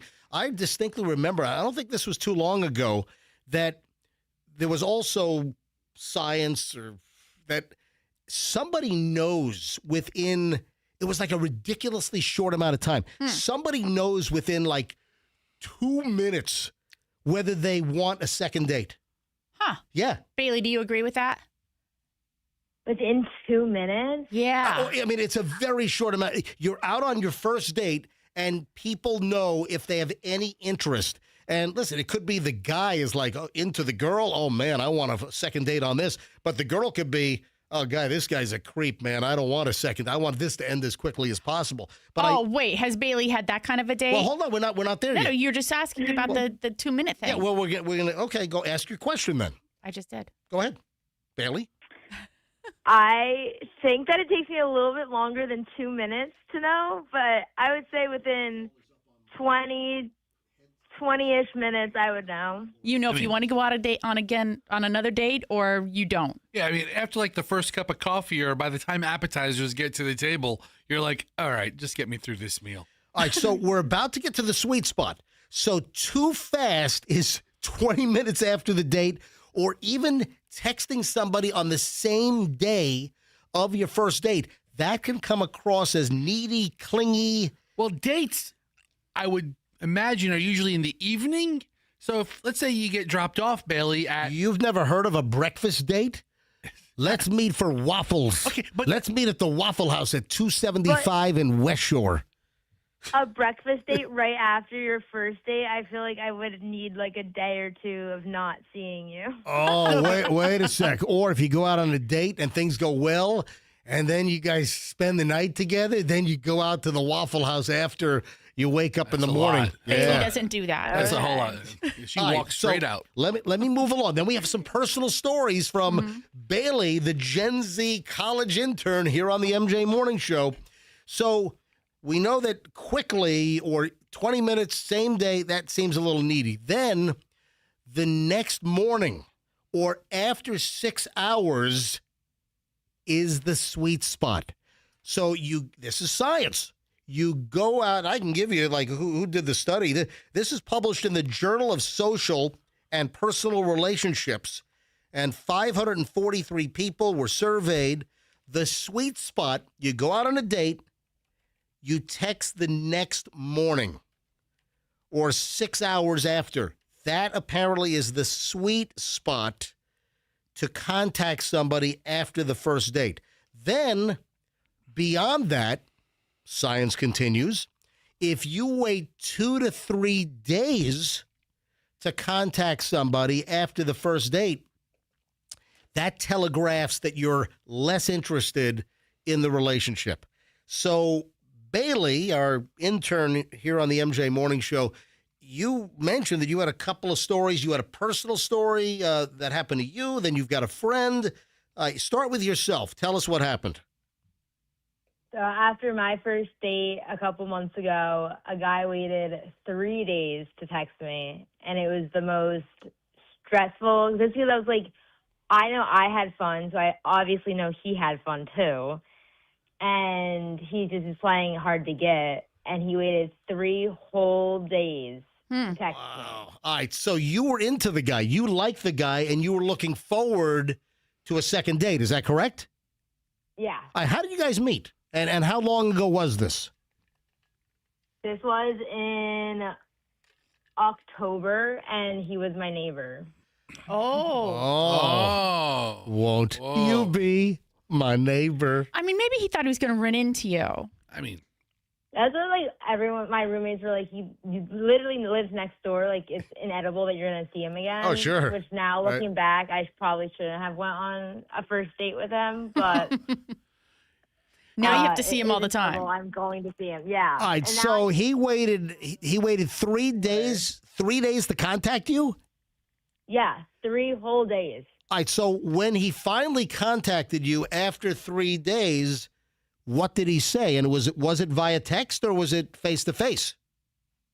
It was text. He texted and said, I had fun. We should go, or we should hang out again soon, or something like that. And we did go on a second date. You know, you always think, and as a guy, I'm telling you, guys believe that girls hold all the cards. In most cases, not all, But see, this is an example where this kind of turns that theory upside down. That Bailey was on pins and needles. That because so many girls like do the hard to get game. Like Michelle, you did you played the hard to get game with me. Yeah, but you Did were I late. really? Yes, you did. But- You showed the disinterest game, the hard to get game, and You were the one who had a girlfriend. Yeah. I mean, come on. What do you think about that, Bailey? A guy who has a girlfriend That's who's trying to date crazy. somebody. well, because I was on the outs with her, and I knew that wasn't long term. Likely think- story. So I was hedging my bet.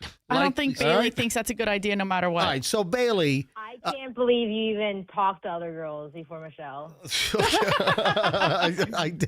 I did. All right, so Bailey, this was back in October. May I ask the status of this neighbor date who then 3 days later said had fun? But keep in mind, according to the science that I just read, him waiting 3 days shows that they're less interested in a relationship. So I think the obvious question is, Bailey, the MJ Morning Show intern, what is the status of you and your neighbor now? We don't speak. Oh. No communication. You don't speak? How often do you see the neighbor? We like see each other in passing, and we both just put our heads down and. Oh Go my on with your God! name. Hold on, Bailey. What the? Did you ever go out on the second date? Yes. What happened? Would you vomit on him? He bought his ex-girlfriend a drink in front of me, and I was like, that's weird. And then he ended up becoming more upset over the situation than I did, and I was like, wait, that's even weirder that you're so upset over this. Oh my God! And then we haven't talked since. Whoa! Wow! All right, that's awkward. All right, so what about your friend? Right. As we wrap this up, what about what happened to your friend and dating and the time frame contact research? My friend got a text message. It was either the night after or the morning after, but it wasn't with. It was like it was not 6 hours, and they only lasted or talked like 2 weeks after that, and then they ended because he was needy. Wow. Oh, so see, that's another. So that it's not really so much that you're like saying like, oh, I'm so interested in you. It's an indication of the person's personality that they already need some instant like engagement and interaction, and they really want you to be like, with them or talking to them. So he texted your girlfriend too quickly, and that seems to indicate clinginess, neediness, and did she realize? Did she say to you, "Oh man, this guy's he's hitting me up too soon after the first date"? Did your friend say that? At first, she was like, "This is good. Like, I don't have the anxiety of it. I already know that he wants a second date." But then when he continued texting her like every single day, 24/7, she was like, "Wait, this is like too much." Yeah, Wow. that's stalker-like. Yeah, That's a little bit of a lot. yeah, that's stalkers. All right, Bailey, thanks for coming on. Always good content from you. We'll see you next Wednesday. Yes, see you next Wednesday. Hey, you're welcome to come in other days. I mean, we're not limiting you to one day. If you want to sporadically come in additional days, you're welcome, okay? Thank you. I was thinking about that last night. I was like, I could just go in, but then I was like, oh, well, the phone call works. But I will keep that in mind. All right, Bailey, we'll see you next Wednesday. Goodbye. Bye-bye. All right, Bailey on the MJ Morning Show. And man, we Bailey has fans. I've got people that have emailed. It's like, hey, can you tell Andrew to keep the overhead camera on more so I can watch Bailey? It's like, dude, come on, you're creeping me out. Yeah, that's not fans, okay? I'm about to turn this. Turn this email over to authorities. They're fans if they'll pay $11.99 a month, okay? Oh, Bailey only fans. Yeah. Yeah, look at that. Huh? All right, 7:49. Laura, they're joking. 7:49. Well, Bailey's parents watch us now too on MJ TV. What's up, Laura? Yeah. Hello to everyone watching MJ TV this morning. Yeah, someone complained that our lips were like a nanosecond off yesterday. Can you recalibrate the lip sync? I don't know why we have to calibrate that anyway. I don't get it. All right, on to something that people are wearing a lot these days. And hey, Andrew, do you have my teaser? Can you bring up my teaser from yesterday? And let me know when you have it. I'll let you play it from inside the producer's booth. So this is the teaser that ran all day yesterday here on Q105. And, you know, the theory behind that is if, like, you're driving home at 4 or 5 o'clock and you hear this, that you're going to want to listen to the MJ Morning Show. All right, roll it, Andrew. Listen to this.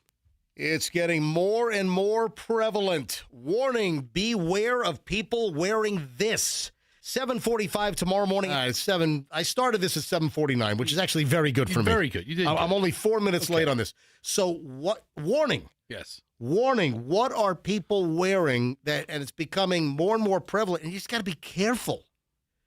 Fester, do you have a clue? What are they wearing? Yeah. That you have to be careful. You got to be very, very careful on this. Men wearing high heels. That's warning, warning, warning. No, it's not high heels. Because, you know, ladies in the high heels, you know, but sometimes you see dudes. it's the meta. It's the meta glasses. That makes so much sense. You know, the Ray-Ban, the meta glasses, Oakley's got a set. There are multiple glasses out there. Folks, you got to be careful of this. Now, Michelle, you've stumbled across certain things. What was one of the articles that we saw on this? That guys are using it, and they're what's called manfluencers, I guess. They like to use it to, you know, approach girls and get some engagement or some interaction, but then they're downloading it and putting it up on their Instagram or whatever their social media page is. So in the last couple of months, I've noticed a big surge. It's exploded. That first person POV point of view camera really? on just street interactions. Whatever. And that's the point. You have to be careful these days. So many people are starting to wear these meta type glasses with the video cameras built into the glasses and microphones. They're recording high quality, like 4K video. Yeah. The audio recording is really pretty good. And if you can identify that, and there are multiple manufacturers, you got to understand what and realize what they look like, because people are just going about and just recording stuff, looking for content. And before you know it, you might be content up on the internets, on Instagram, on the TikToks. I mean, and you could be shown to millions, and you had no idea you were being recorded. That's why you have to be so careful. If you get into a fight with somebody or there's an awkward situation, if words are said, you know, people are already now for years recording stuff with their cell phones. But that's it. But if somebody comes at you with their phone out on record, and they're holding the phone right at your face. And if somebody comes at you with a camera, you know, or if somebody's coming toward you with that, they're recording you or they're trying to get something from you. And, you know, people these days, they think if you're in an altercation or an uncomfortable situation, you're in a fight somewhere, you've got some issue, let's say in a store, a parking lot, you know, people think that holding the phone, that's like their weapon. Mm-hmm. It's like they're pulling a gun on you. It's like, I've got my phone. I'm recording you. Oh, go ahead. I'm going to expose you. But what Fester's trying to say is that when they walk up to you with these meta glasses on, as the person being recorded, your demeanor might change because you see somebody holding a phone or you're on guard. But your guard isn't up yet with these glasses. Yeah. So you get a more natural reaction, or maybe something you don't want out there. A lot of people don't know they're getting recorded. Well, here's the thing. It's supposed to have a flashing light, but they're saying that they're covering it up. You can cover it up with like maybe a black piece of electrical tape or something. So these ladies who were being recorded, I guess the interview was asking them like, oh, didn't you notice it?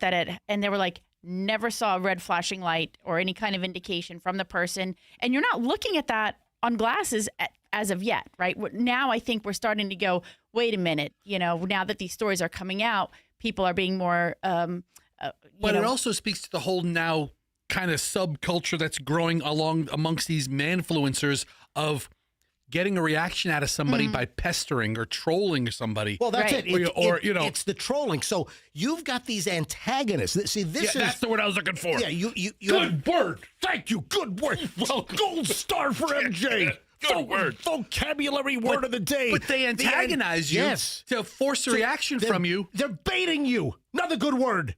Not as good, though. They're antagonizing and baiting you. So that's what's going on here as well. This is a whole other. So people are trying to poke you. Poke. They're trying to get a reaction out of you.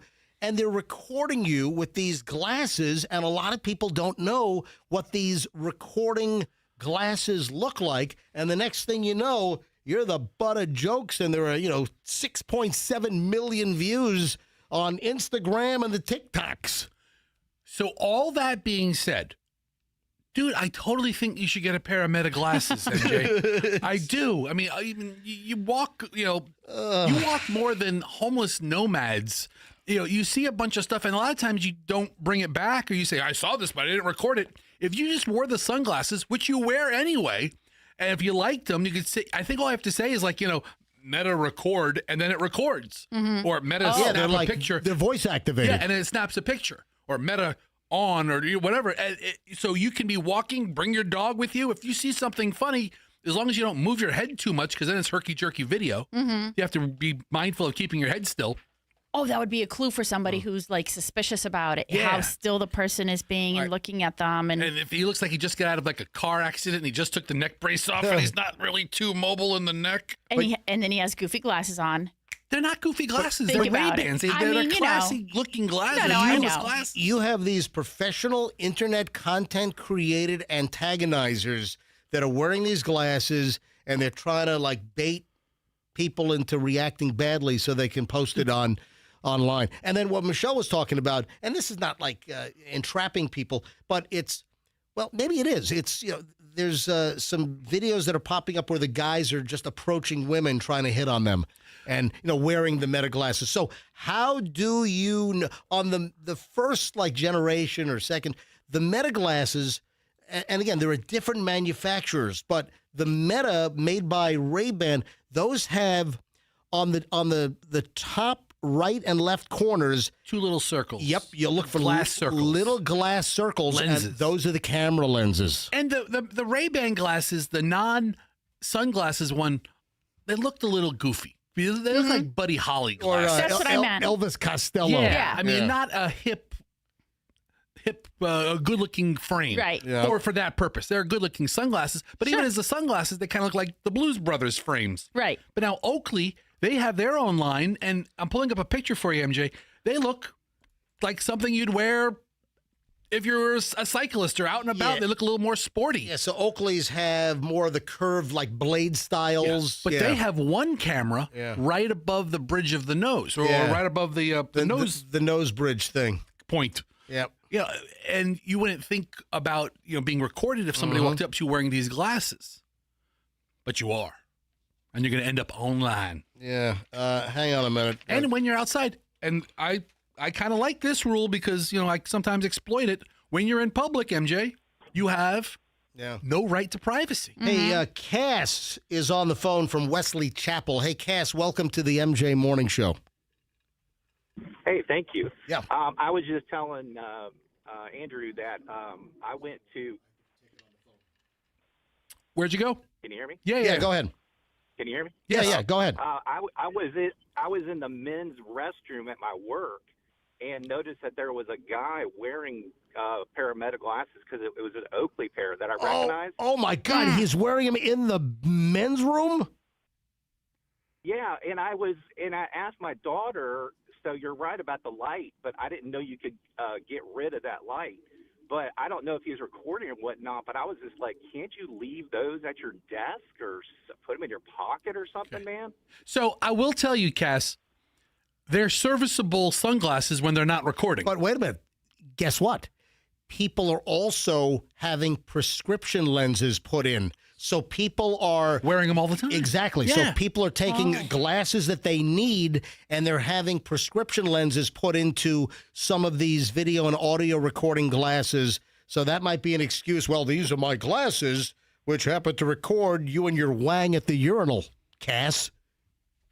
Yeah, I was blown away that he was wearing them into the restroom. Yeah. You know, in that sense. Yep, that's great. So what do you say to him? He's running around with a camera. I didn't say anything. I said something to my coworkers because I was trying to just let them know, hey, you know, if you see this guy, just be aware that he's got the Meta glasses on. But I haven't seen him wear them in there again, but I did see him a couple times that one day. So. All right, thank you, buddy. I appreciate the call. Have you been to this new website, cassonthetoilet.com? It's apparently shot from this guy's camera. What is it called? Cassonthetoilet.com. Yes, it's all pictures of Cass from, where is he from? Cass has a tinywiener.com. Cassass.com. No, I'm kidding. Oh, my God, Cass, what are you saying? I don't know. I'm sorry. Cass, I apologize. Cass is going to come down here and kick your ass wearing Meta glasses. Cass Sorry, with the Cass. ass. Sorry, Cass. I'm kidding. All right. 8 o'clock at the MJ Morning Show. But no, warning, you got to be aware. And now, as Fester rightfully pointed out, that the Meta glasses are more obvious with the thick black frames and the circles. But now you've got other brands like Oakley. They're coming out with additional glasses that don't look like their video recording glasses. But we're going to get to a point where people are just all over the place. And you're not only are we caught by, closed circuit television everywhere we go, now you're going to have people also walking around. I mean, surveillance beyond belief. Everywhere. And you have no idea if you're going to be turned into, some kind of a meme or you're going to be the next viral video on the socials. Hey, Michelle, what do you think of it? We didn't go to lunch. We didn't go to dinner date last night. So heads up, Michelle and I, we did not go to our Wednesday dinner date last night. We went to a lunch date. So we had Michelle, speaking of glasses, Michelle had some, what's going on? Your eyes are changing. You needed to get new prescriptions, right? Yeah, I'm getting older. Yeah, sometimes your prescription needs to be adjusted. Yeah, That's right. We have a great relationship with Linda over at Distant Optical. Okay. Over at Distant Plaza here in St. Pete. So we went to pick up Michelle's new prescriptions because the optometrist changed her prescriptions. And I'm like, you know what? I want a burger. And I was just craving a freaking burger. And then so we shifted. Man, Michelle, we're nimble. We're quick on our feet. So we shifted the dinner date plan for Wednesday, MJ Michelle, date night to a lunch. We went to lunch. Wow, you are nimble. So if I wanted a killer burger in St. Pete yesterday, where do you think we ended up? Burger King. What? No, you went to El Cap. We did. Okay. Yeah, oh man, my burger. I get the daily double on the small bun. So the daily double, which is the double burger, big patty. Usually they put it on a bigger bun. No. Amateur move, folks. Get the small. Go to El Cap. You get the daily double big burger with cheese, and you ask for the small bun and tell them MJ said get the small bun with the big burger. All right. So, man, my burger was so good. Michelle, how quickly did I scarf that thing down? I wasn't even done with half of my burger, and you were finished. You're like wiping your hands and ready to go. And then he's like, "Come on, let's go." Yes, let's go. exactly. Let's go. It took every fiber in my body. Let's go. To restrain myself from ordering a second burger. You should have. Did you get anything like onion rings or tots? No. Michelle gets the fries. basket of fries. But Michelle. Michelle typically says that I have no restraint. I have no self-control. What's the term you like to use when we go out or we have food? There's a certain 2 words. Really? Yes, 2 words. You're always asking me these things, and I really don't remember. PC. What? Portion control. That's everywhere.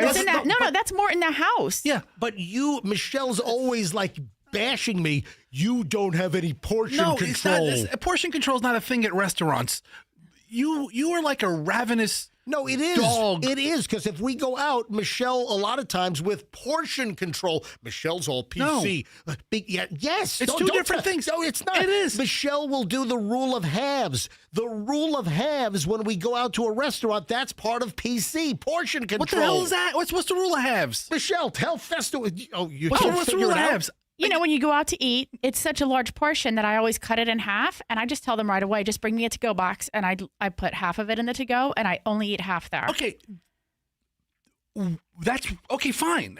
That's portion control. That's not your deal, though, MJ. No. You're like a hungry dog who's like running into the house to their, like all those dog commercials where they're like, you know, they're trying to sell you dog food and the dog's like, arr, arr, arr, arr, arr. That's you and the burger. And it's gone like in 30 seconds. Yeah, the dogs in the dog food commercials, they starve them for like 2 weeks. But that's how you are in restaurants. That's how you just said, I was ravenous for a burger. If a dog could talk, they'd be like, I was ravenous for a burger. Anyway, our burgers at El Cap were so good. Oh, man. It just hit the spot yesterday. Michelle, I got to address the elephant in our personal room. Who sent me that T-shirt? Oh, I don't know. I got a T-shirt mailed to me at the house that is so offensive, I can't even mention it on the air.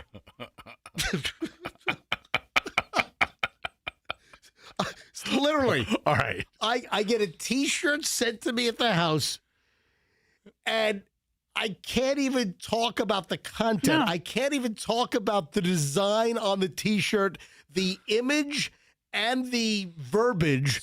I can't. It's so offensive. I can't even. And you have no idea who sent it. I have no idea. There's no. Was it in the mail, or was it like left at your door, or was it like, you know, thrown at your house like a frisbee from the street? Here's the deal. So I think Michelle is in cahoots. Not in cahoots. Well, hang on a minute. I believe I did not open it up. I believe it showed up possibly. Was it an Amazon paper envelope? No, it was in one of those plastic, like the white thing that Amazon comes in. It wasn't bubbled or anything. It was just the white plain one. White like an envelope. White plastic envelope. The white plastic. Mylar, whatever they call it. So I didn't open this up. And if I don't order something, and Michelle's got this cutesy-wootsy thing where, you know, she's got a coding so we know who orders what, you know, if it pops up at the house. Because, you know, Michelle has like the Amazon account, so if she orders something, she's got like her initials on the label, so she knows it. So I just throw this stuff in the foyer. So if the Amazon crap is left outside, I just bring it in, I toss it. If it's not from me, I don't open it. So I come home. This is what's today? Thursday. This was like Monday or Tuesday. I come home. I was out running there. I come home, and this T-shirt in a plastic bag, not the shipper, but it was in a regular clear plastic bag. The T-shirt is sitting on the couch in our living room where I sit down. I have my laptop. I do our prep work. So the T-shirt's sitting there. I'm like, what's this? I open it up, and I'm like, oh, my God. So somebody ordered it offline and had it sent straight to you. Yeah, but I think I've narrowed it down. I think it's Michelle. It's not me, and I'm not a good liar, and you know it. If it were me, I would have been like, already, and like, you know, chuckling. She can't hold that in. I can tell you a little bit. I can tell you what. Do you have a picture of it? I actually do. Fester, if show me a picture. I cannot show this on MJTV. I will tell you right now, this thing is a look at Michelle. Hey, Michelle's giving me the head. Take Michelle's camera. Look at Michelle. She's giving me the no nod. No shake. When I just said I can't show this on MJTV, Michelle's going, I can. I'm going to tell you what it's based on. I think I can do that. Okay. So I've made it very clear that I hate Avatar. I hate it. I hated the first one, I don't know, 15 years ago.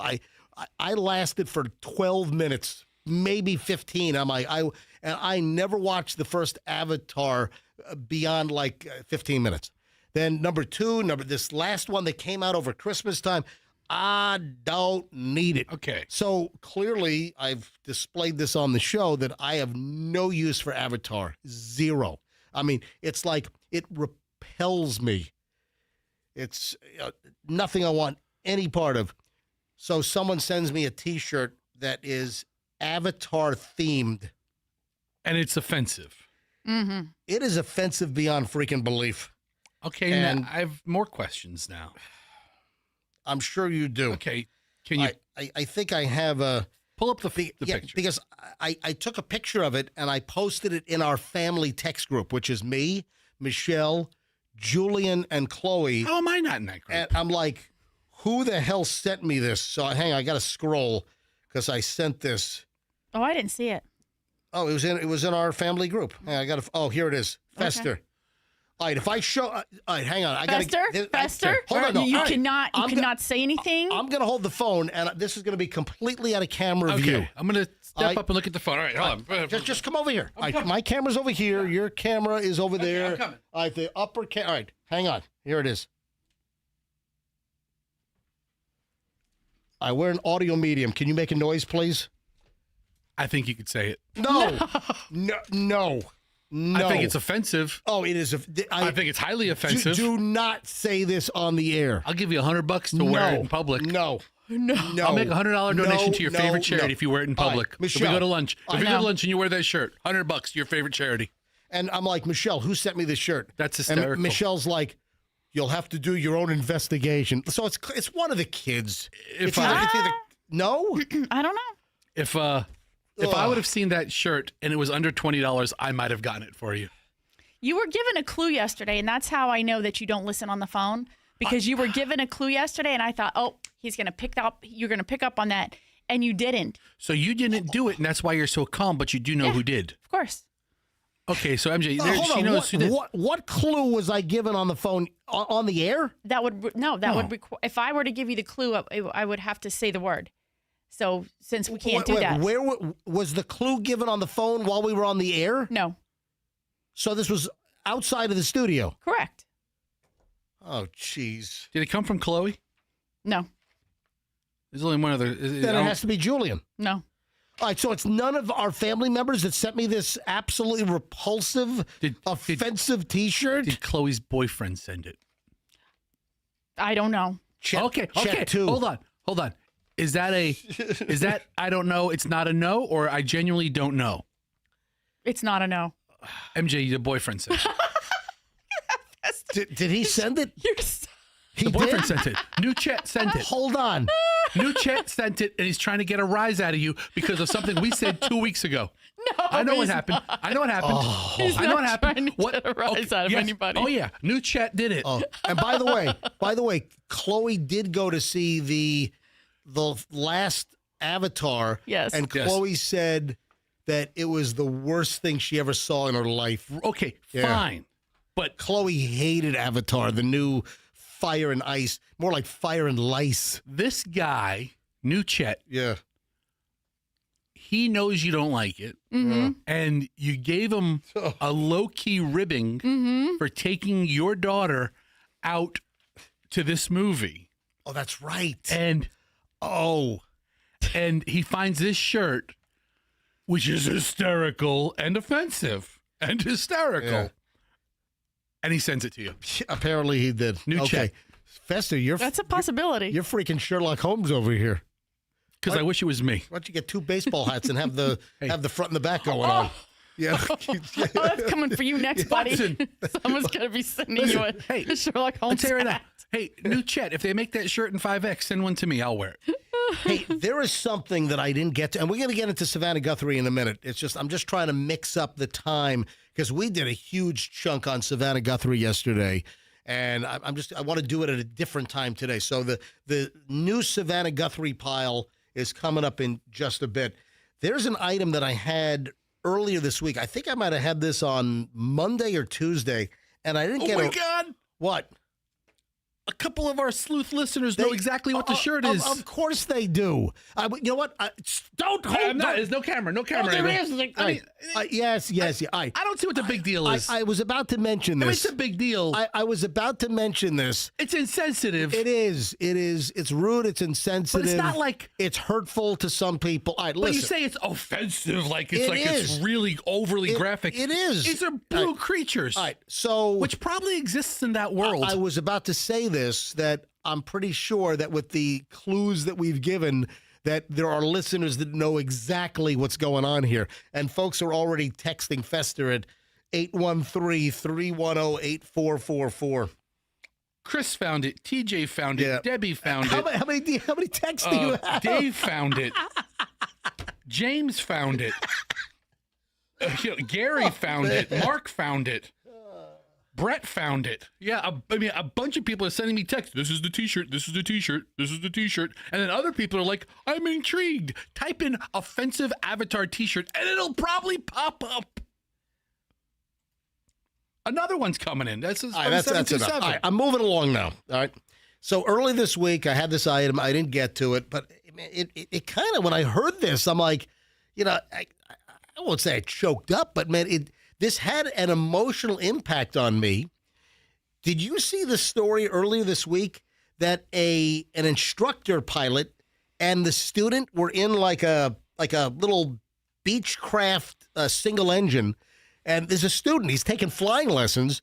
The plane is having mechanical problems. The plane is going down. Did you see the video? And they end up landing on a pretty busy, like a busy road. Like a highway? Yes, in Georgia. This was really unbelievable.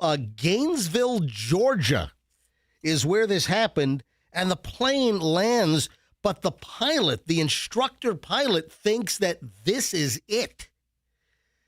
And on the radio to air traffic control, he starts like saying his goodbyes to his wife because he thinks that he's about to check out. He's about to cash it in. And the student is like, I want a refund. This is the worst flying lesson I've ever had. Or it's the best one because they taught him how to crash land on a highway. It worked out, but when your instructor's like, tell my wife I love her. All right, so listen to this. This is the pilot keying the mic and talking to air traffic control. Gainesville traffic, Mayday, Mayday, Mayday. Bonanza 229, Tango, come in for 1-1. Straight to 1-1 sliding. Gainesville. Gainesville traffic, this is Bonanza 229, Tango. We're not going to make it. Please tell my wife, Molly, I love her, and my parents.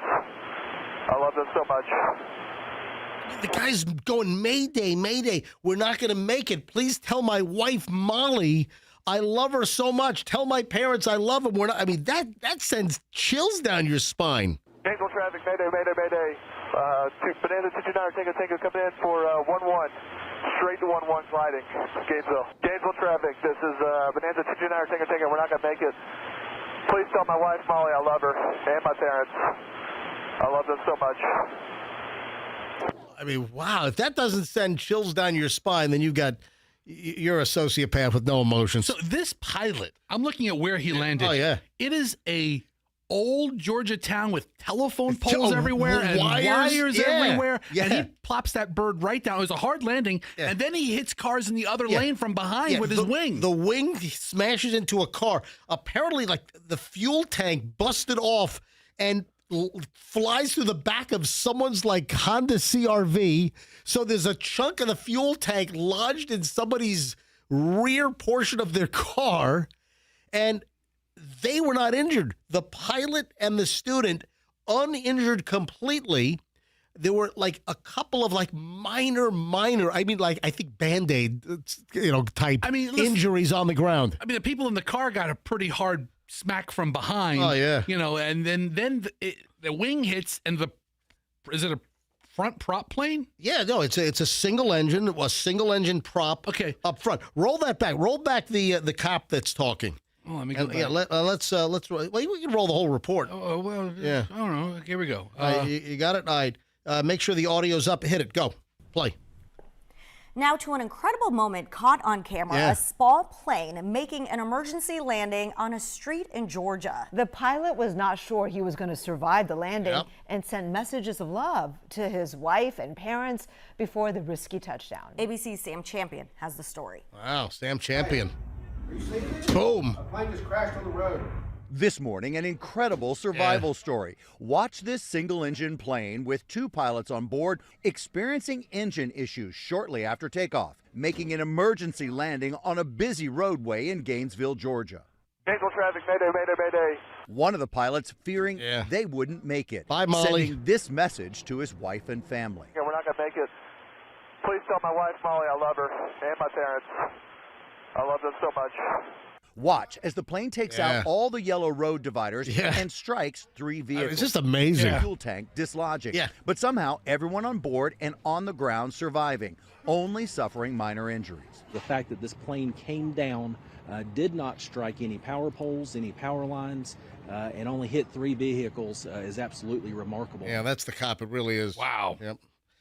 And Molly, you still have your husband, Molly, and the pilot's parents. Yes. Is this the best or worst thing to happen to his pilot school? Learn to fly. I'm the guy that landed this plane. Even better, learn how to crash land. There's really not a prep class for that. Hey, before we get to Savannah Guthrie and the latest pile, and there's some interesting developments in the Savannah Guthrie situation. Michelle, what's one thing that we don't touch at a hotel, motel, Holiday Inn? Those bottles of shampoo and conditioner and body soap. Like the community soap? Yeah, look at Michelle. Michelle, so many hotels are getting away from the single-use bottles, and they're putting the larger, like, pump bottles, like the gym style, on the wall in the shower. So the body wash, the shampoo, the conditioner, they're mounting the stuff to the wall, and it's community. So every single guest uses the same thing. But we decided a long time ago, no. So when you look at Michelle's travel kit, her DOP is a DOP kit just for a guy, or I don't know, or do females call it a DOP kit also? I think most men don't call it DOP kit. We just call it a toiletry bag. Yeah, the toiletry kit, whatever. Kit. You're the only one I ever heard say that. A DOP I've kit. never heard I don't that. even know where that term comes from, but I don't either. That's like, I think my grandfather always used to call it a DOP kit. It's like you never had luggage or a suitcase. I mean, you know what it was? I got my DOP kit. No. A valise. Yeah, a valise. Yeah, a suitcase for my grandfather. It was always a valise. Hey, get the valise. Hey, Todd, can you get my valise out of the car? So the inventor of the toiletries bag was named Charles Doppelt.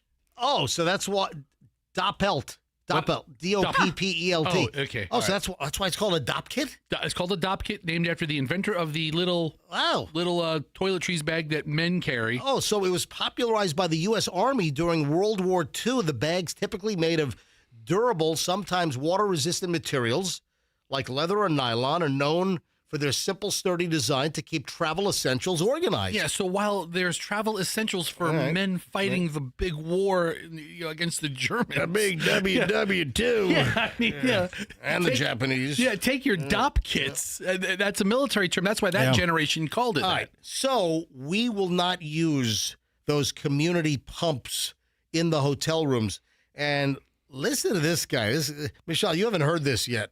Here's why. Whenever I go to a hotel, I never use those wall-mounted shower gels and body washes. Most hotels have them now, and they look clean, sealed, and convenient, so people assume that they're safe. But I decided to research what's actually inside those refillable dispensers, and what I found honestly shocked me. Researchers from the University of Arizona ran a pilot study where they stayed as regular guests in 20 different hotels. While staying there, they sampled the shampoo, conditioner, and body washes from those wall-mounted refillable dispensers. Then they tested them for bacterial contamination. About 75% of the samples contained bacterial levels higher than what the FDA considers acceptable for cosmetic products. Nearly half of them exceeded 10,000 bacteria per gram, which is extremely high for something you're rubbing directly onto your skin. How did this actually happen? A second study looked directly at the mechanism and compared refillable dispensers to single-use systems. They intentionally introduced bacteria into those refillable containers to see what would happen. In refillable systems, bacteria stick to the internal surface and form biofilm that persists even when fresh product is added on top. So the next time you stay at a hotel, bring your own product or use the sealed, single-use options. Oh my If you God. found this helpful, make sure to follow. You know what? You know what this sounds like?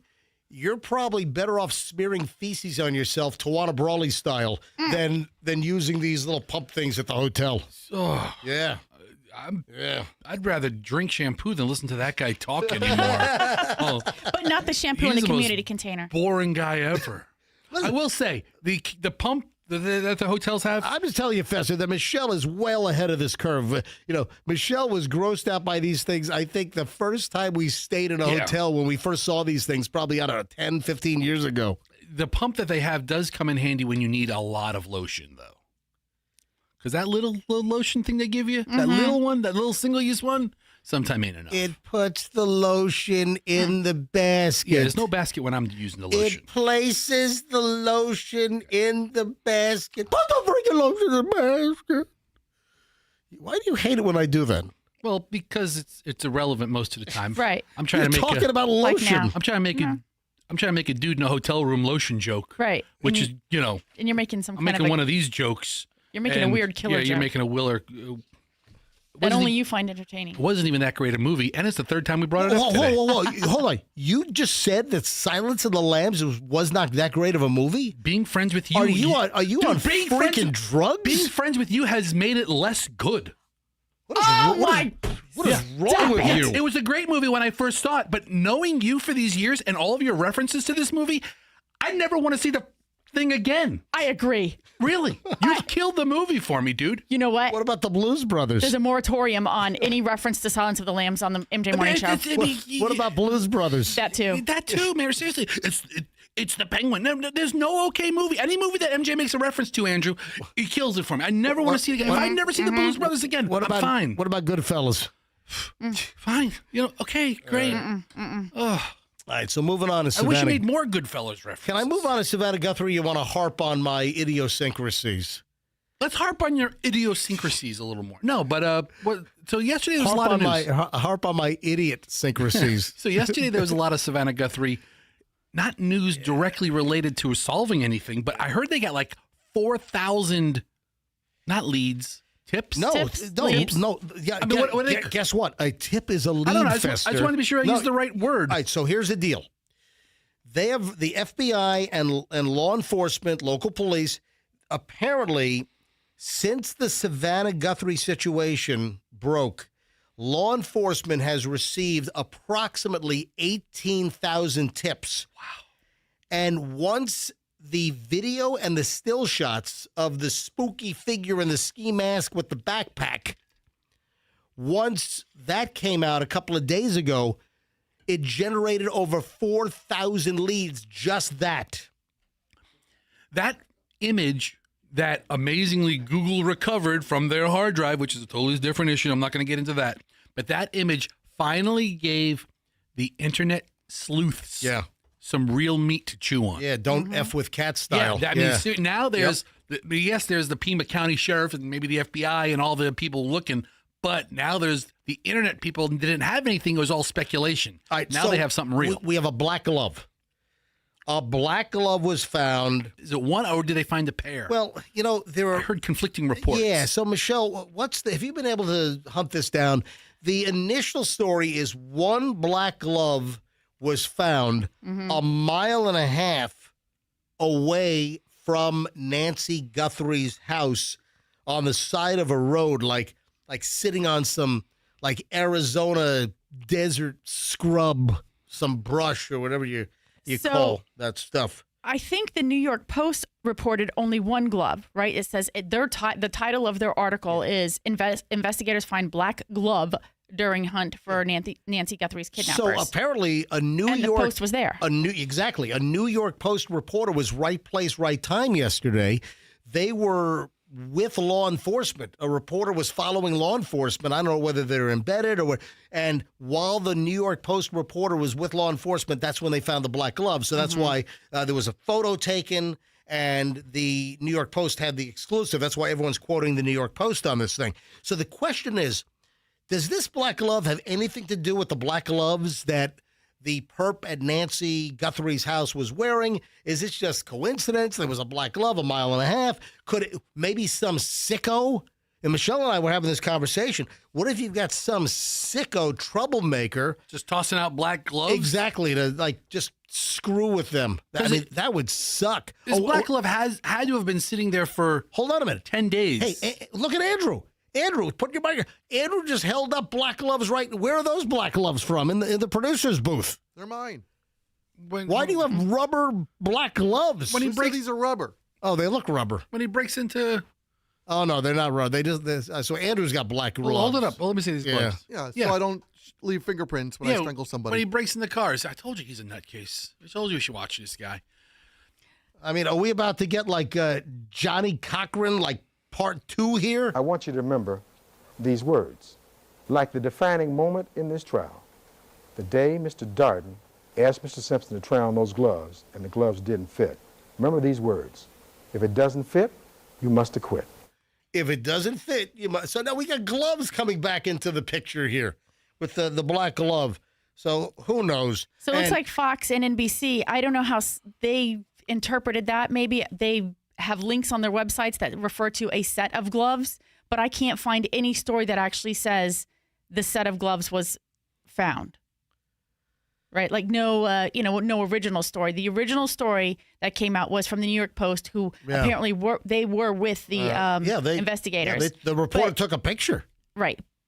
And I'm not sure if this is happening right now or not, but on Twitter, formerly known as Twitter, they're reporting that the investigators are out there right now in the early morning hours of today, searching the brush around her property again. They've been out there like 24 times. Right. All right. The word yesterday was that the black glove found on the side of the road was already being flown to Quantico in Virginia, the FBI National Crime Lab, to put it through, the best DNA testing, the best, forensic testing. So we'll see what happens. What about the new ransom note that TMZ got? Well, it's not a ransom note. It's a demand for information. No, it's a demand for Bitcoin. Right, fine. It's information. A demand, ransom. It's all in the same category. Mm-hmm. So the latest from TMZ is a new note in the Nancy Guthrie case, but this one doesn't seem to be from the kidnapper. Instead, it's from somebody that's offering to cough up information about the kidnapper. TMZ received the note just before 5 a.m. Pacific time yesterday, so 8 o'clock our time, and the sender claims they've tried unsuccessfully to reach Savannah Guthrie's brother Cameron and her sister Annie by email and text.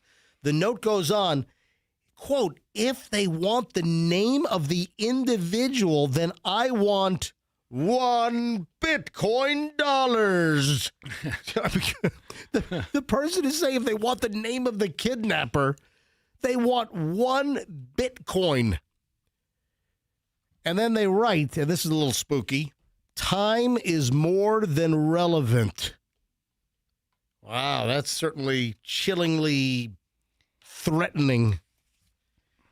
Yeah, there is a legitimate Bitcoin address on the note. That was confirmed that the blockchain, the address for Bitcoin was legit. And it's a different address from the one on the original ransom note that apparently TMZ and 2 Tucson TV stations got. It's unclear if the sender of the note is legit. 1 Bitcoin, right now, 1 Bitcoin is 67 grand. And it was about the same yesterday. Yesterday, it seemed to fluctuate between 66,000 and 67 and change. And it's trading in the exact same range. $1 Bitcoin is what this person's. Who knows? I mean, so the reward. I mean, it's not overly greedy. It's the reward. Yeah, we said was $50,000. Right. Well, no, that's the FBI reward. That's the FBI reward. Right. Any information. Okay. Lead. Yes. So I saw Harvey Levin on an interview last night. Right. And he said that there's past documented history of people providing tips and then getting interrogated and the reward being taken away because people disputed who the tip came from. Right. Oh, wow. So there's very little faith in that process. Right. So here, give me 1 Bitcoin. It's about the same price. Right. I mean, keep your 50 grand. Hey, maybe I'll be eligible for that too. You know the guy that was detained the night before last? Yes. Yes. Carlos. Right. Down in Rio Racket. What was the name of the place? Rio Bravo. Rio Bravo. Rancho Rio. No, it wasn't. Rio, whatever it was. Rio Rico. Rio Rico. Yeah. Rio. So the Carlos dude that was detained, apparently he was detained because after the video was released by the FBI of the perp on Nancy Guthrie's porch, somebody called it a tip. I recognize those eyes and eyelashes through the little ski mask holes, and that's why the FBI and local law enforcement took this guy down for questioning, detained him. Carlos. I mean, isn't that just part of the process of an investigation? People getting questioned that have nothing to do with the actual crime? Oh, you know what's a byproduct of this? The ratings on the Today Show are surging. And I said to Michelle, I said, hey, wonder what's going on with Today Show ratings. So, then a story comes out. I'm like, well, here we go. So NBC's audience jumped 23% last week. They added 624,000 new viewers.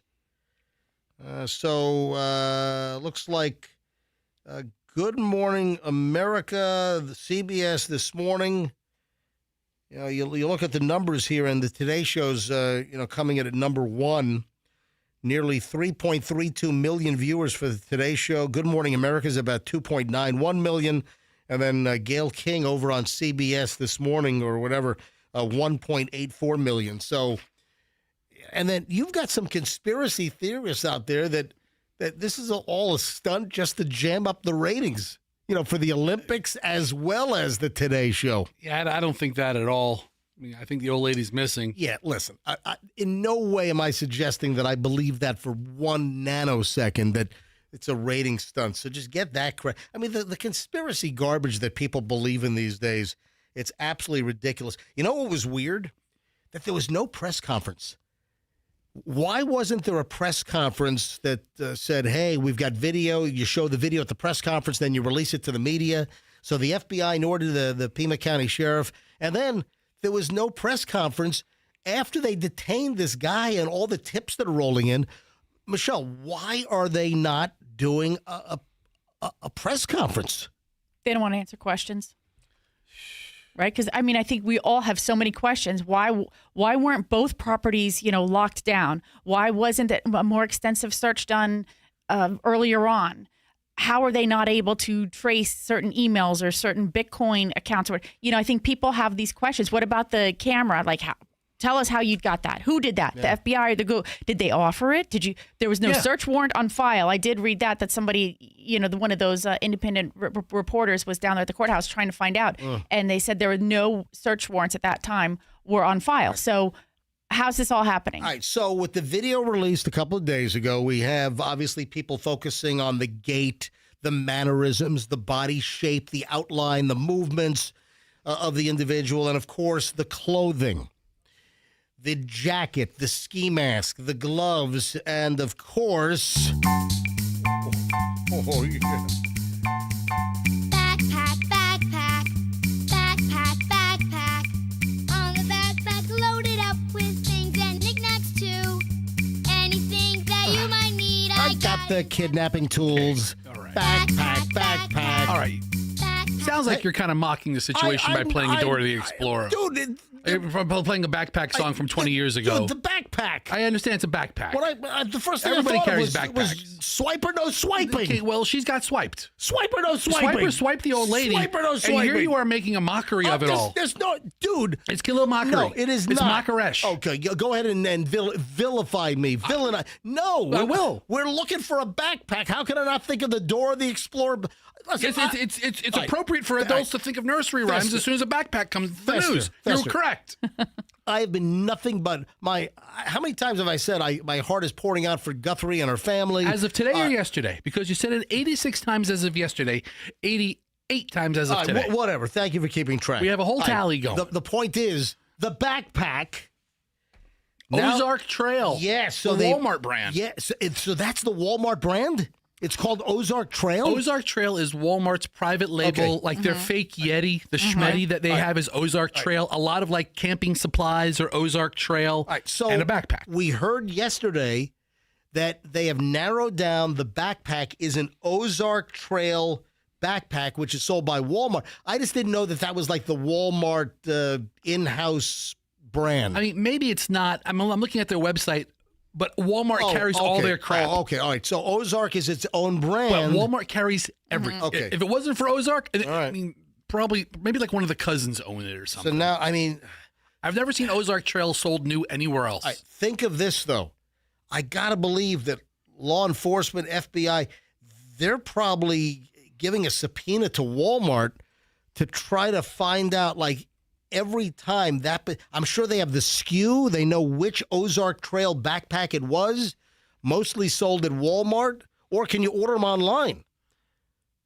So let's see. Ozark Trail is a private label brand owned and operated by Walmart. Okay, so go. it is. All right, good. Primarily offering camping, hiking, and outdoor equipment, the brand registered under Walmart Apollo LLC acts as a house brand for Walmart. Okay. I do not own any Ozark Trail outdoor equipment. They make moderately good quality stuff. I mean, for the price point, it's actually a real deal. You know, there's got to, whether they had a subpoena or whether Walmart is cooperating voluntarily, you know that they must be identifying that particular model, finding the SKU. I'm sure Walmart has all of the data on every time that backpack was sold within a certain time period in the Tucson area. So the last 2 months. If it is a Tucson-based kidnapper. But if it's within 100 miles. Yeah. In the last 2 months, this really isn't backpack buying season. You buy backpacks maybe for back to school. What the hell is back? That's true. No. Clearly, this is. Yes, so what my point is, there's not a billion sales of them to go over. Right. The most backpacks are, yes, I would agree, are sold before school. But backpacks, people buy them all year round. Right, but there's probably several hundred people that bought them as opposed to several thousand people who bought them for back to school. I think that every backpack we have purchased of this nature was purchased in August. Yeah. And I think that's that's Right. peak season for backpacks. Right. For the kids. So, I mean, I think to Fester's point, there's not going to be a lot. If we're looking at a range of like the last 6 weeks, say, or, 2 months or since something. New Year's or something. I mean, maybe it was a gift for Christmas and there might have been a surge.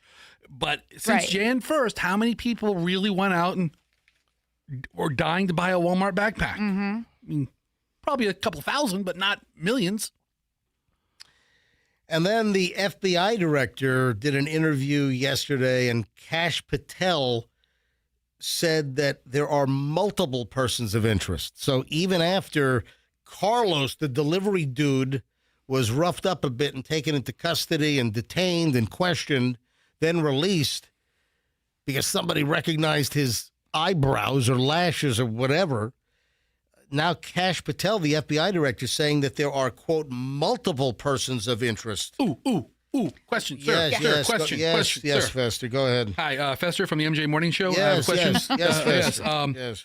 When you use the term person of interest, yes, right, does it mean a suspect in like the actual crime, or somebody who brings some degree of interest to authorities? That's not, it'd be like information or something. Like, is a person of interest only a suspect?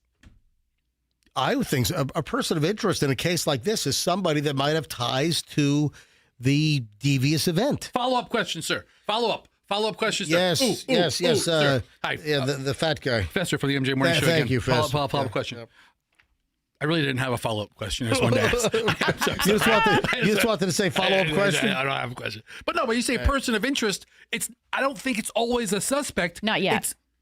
A person of interest could be somebody who they just want to talk to, maybe to get information to lead to the capture. Exactly. And then Hoda Kotb, I guess, she's out there now? Hoda Kotb's missing now. No, I'm kidding. No, That's I'm, awful. No, I'm kidding. No, I have a follow-up now. I have a follow-up. Yes. What was she doing? No. Where was Hoda? No. Hoda Kotb is now sitting in for Savannah on the Today Show. Michelle, do you think she's still alive? Do you think Nancy Guthrie is still alive? I really would not. I don't want to speculate. Is that a morbid question? It is. I'm going to pass. God, I hope she's still. I mean, this poor. Can you imagine? You live 84 years on this planet, and some nut job makes you the subject of countless hours of coverage. You're kidnapped from your home at 84 years. I mean, is that the way you really thought that you were going to leave the planet? Is, a kidnapping and becoming a national obsession story?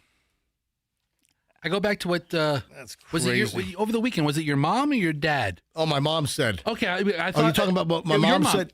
Did you mention it on the air, or was that off the air? No, I think that was off the air. I said it. I think I said it late in the show. Okay. Is it what I'm thinking? Is it about this? It's about the ransom demand. Yeah, my mom said to me, because I was in Fort Lauderdale over the weekend, and by the way, my parents are freaking out because in their general neighborhood, there's a Walmart that sells Ozark trail bags. No, the two murders down in Sarasota, right, tied to the 4 people killed in Fort Lauderdale. Oh. It's like I just drove by that condo on Saturday at my parents' house. It's right in their neighborhood. Crazy story. Anyway, so my mom said to me, she says, I'm sitting on the couch with my mom, and we're watching, I think she had the Olympics on, and my mom says, Todd, if anybody kidnaps me, don't you dare give them $6 million. That's what my mom said. Oh, my God, Mom, you don't have to worry about that. I'll let you die in the vine on that one, Mom. I've got retirement plans. All right, we're on the same page here, Mom. No. You laughing at? You tell your mom, oh, you're right. That's what's going to happen. Say, I kidnap your mom. I'm returning her. She talks too much. I gave my mom a pistol grip shotgun. She is ready to go. Great. Yeah. Yes. Yeah. Hold still.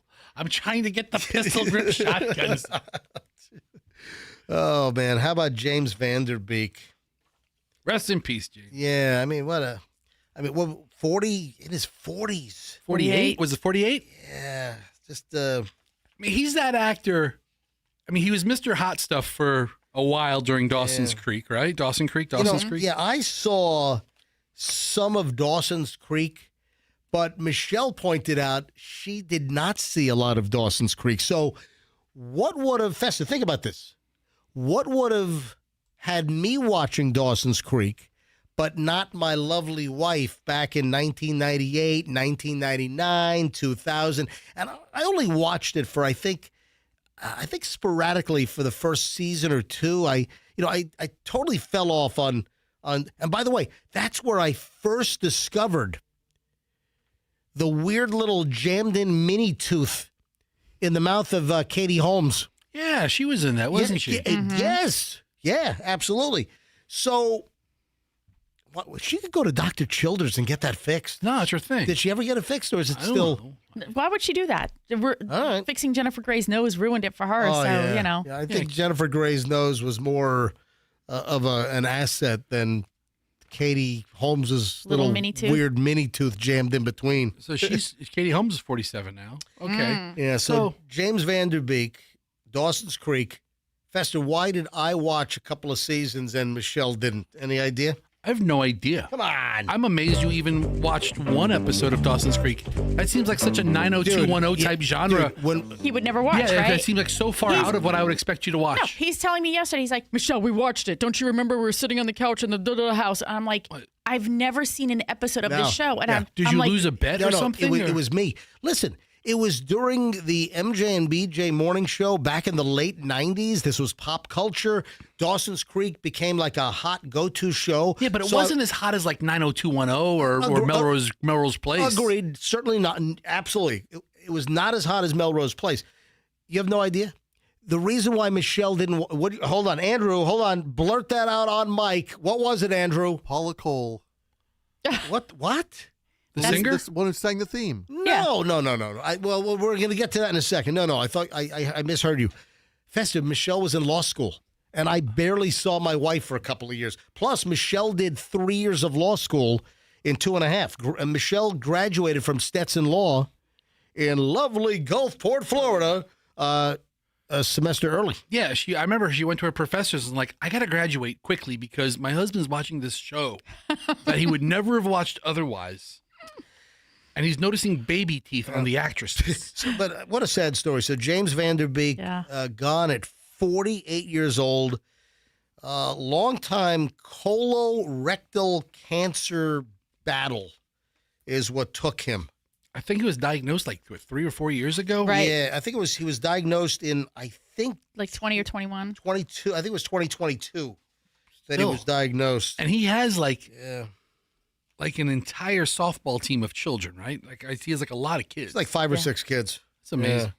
And Michelle, where are we on the GoFundMe?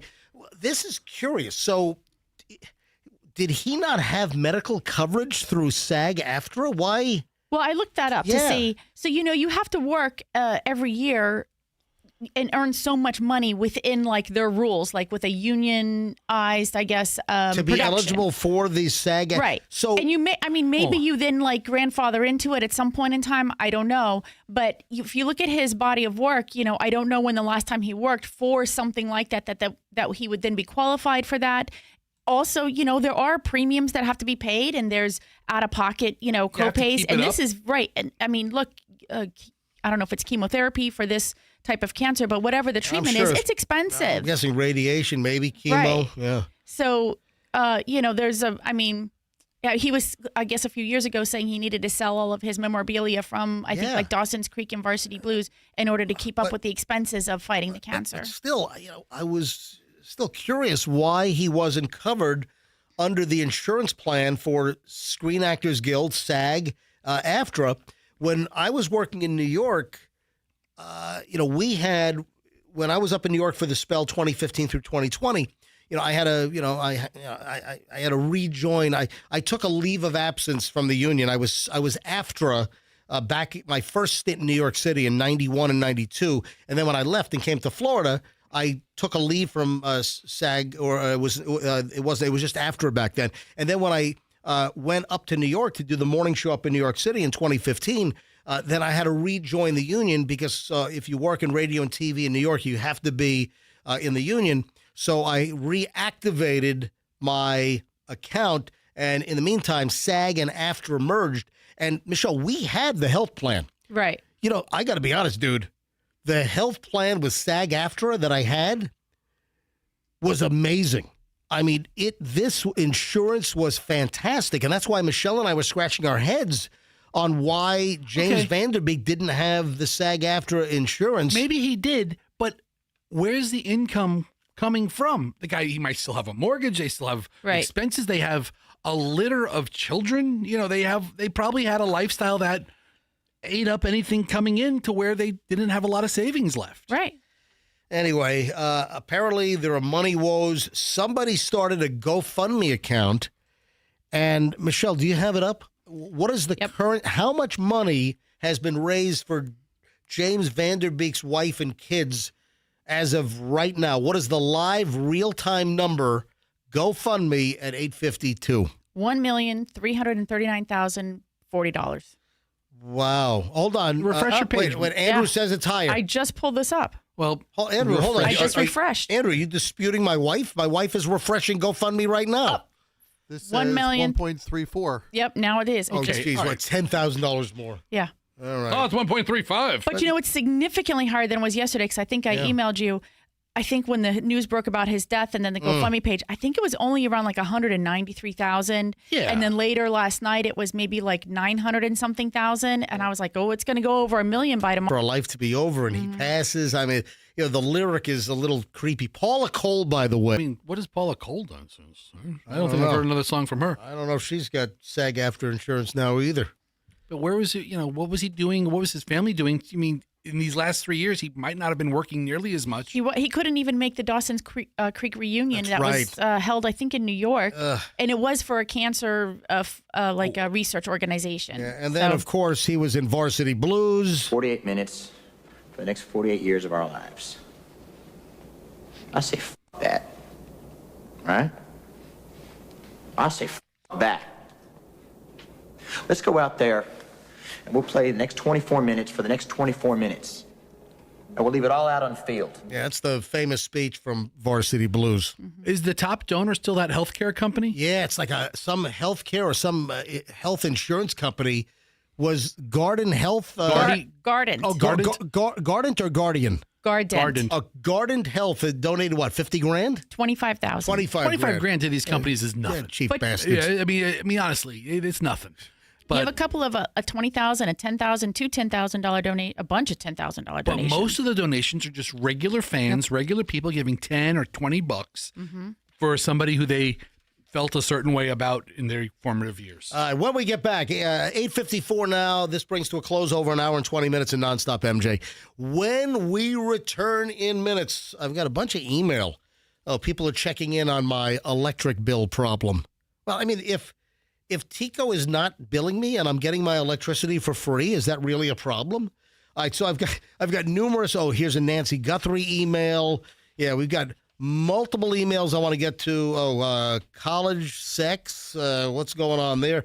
You're not going to believe what's going on during college sex. So we'll explain that coming up in just a bit.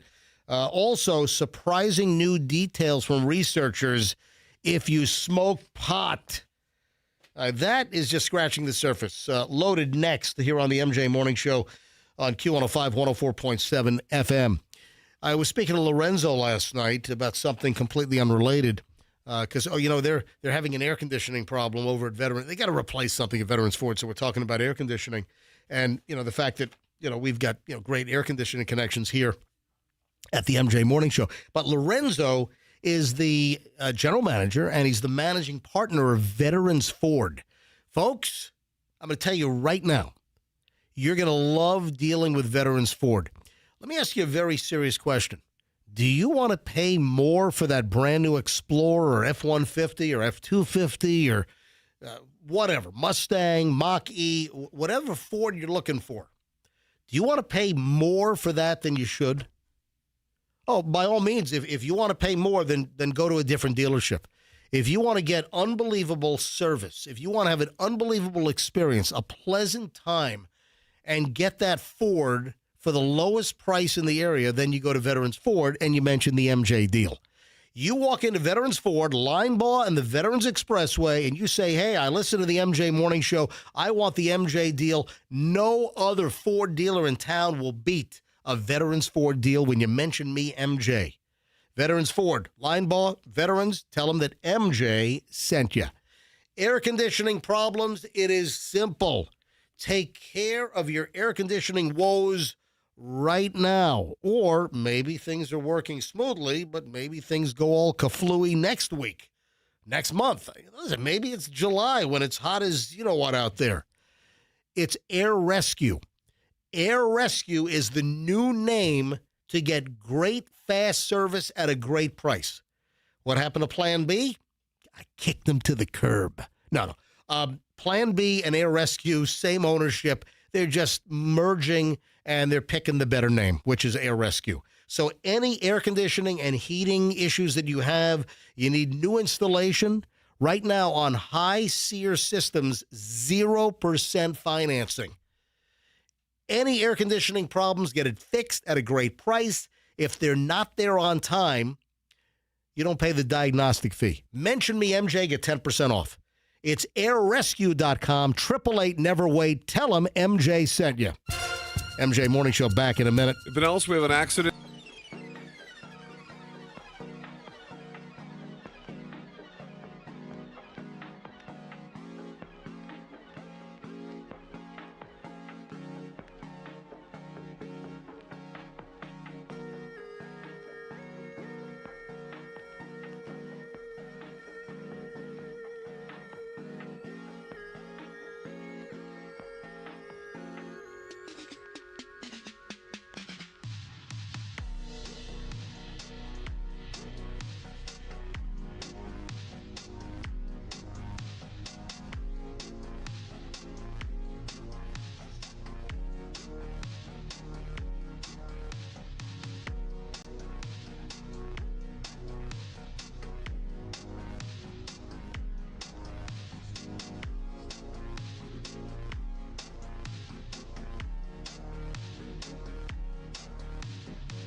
Friday night?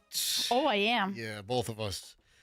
Looking forward to T.J. Miller, the comedian, Silicon Valley. He played Erlich Bachman. Chloe's a fan from several movies. He was, Ranger in Yogi Bear. I'm not a real chaser of stand-up comedians per se, but he acts and he also does his comedy deal. And the minute I heard that T.J. Miller was coming to town, and the publicity booking agency, emailed me, hey, any interest in having T.J. Miller on the show? And I'm like, absolutely. So we booked him. He was on yesterday. And then T.J. Miller, I've got no skin in this game. I don't get a kickback or anything here. And the Funny Bone in Ybor, they don't advertise on our station, I don't think. Oh, they should. Yeah, they should. Absolutely. Yeah, they should. No, but Michelle and I are going to see the 7 p.m. show Friday night of T.J. Miller. So he's in town at the Funny Bone Comedy Club Friday and Saturday. So he's got 2 shows, 7 and 9:45 on Friday, and then he's got 2 shows on Saturday, on Valentine's Day. So I went online. I was curious, well, how much these tickets? He's comping me. So I said, listen, Michelle and I want to go to the show. So TJ's giving me, tickets from his personal stash. I mean, he was going to give them to his parents. Yeah. But no, he's giving them to you. So Michelle and I are going, but I wanted to see how much of these tickets. And I go online, they're like $37. I'm like, what a bargain. I mean, that is... they're getting you go to a concert down at the Ice Palace, man. It's some seats are $400, $500, $600, like with the Stevie Nicks tour, for instance.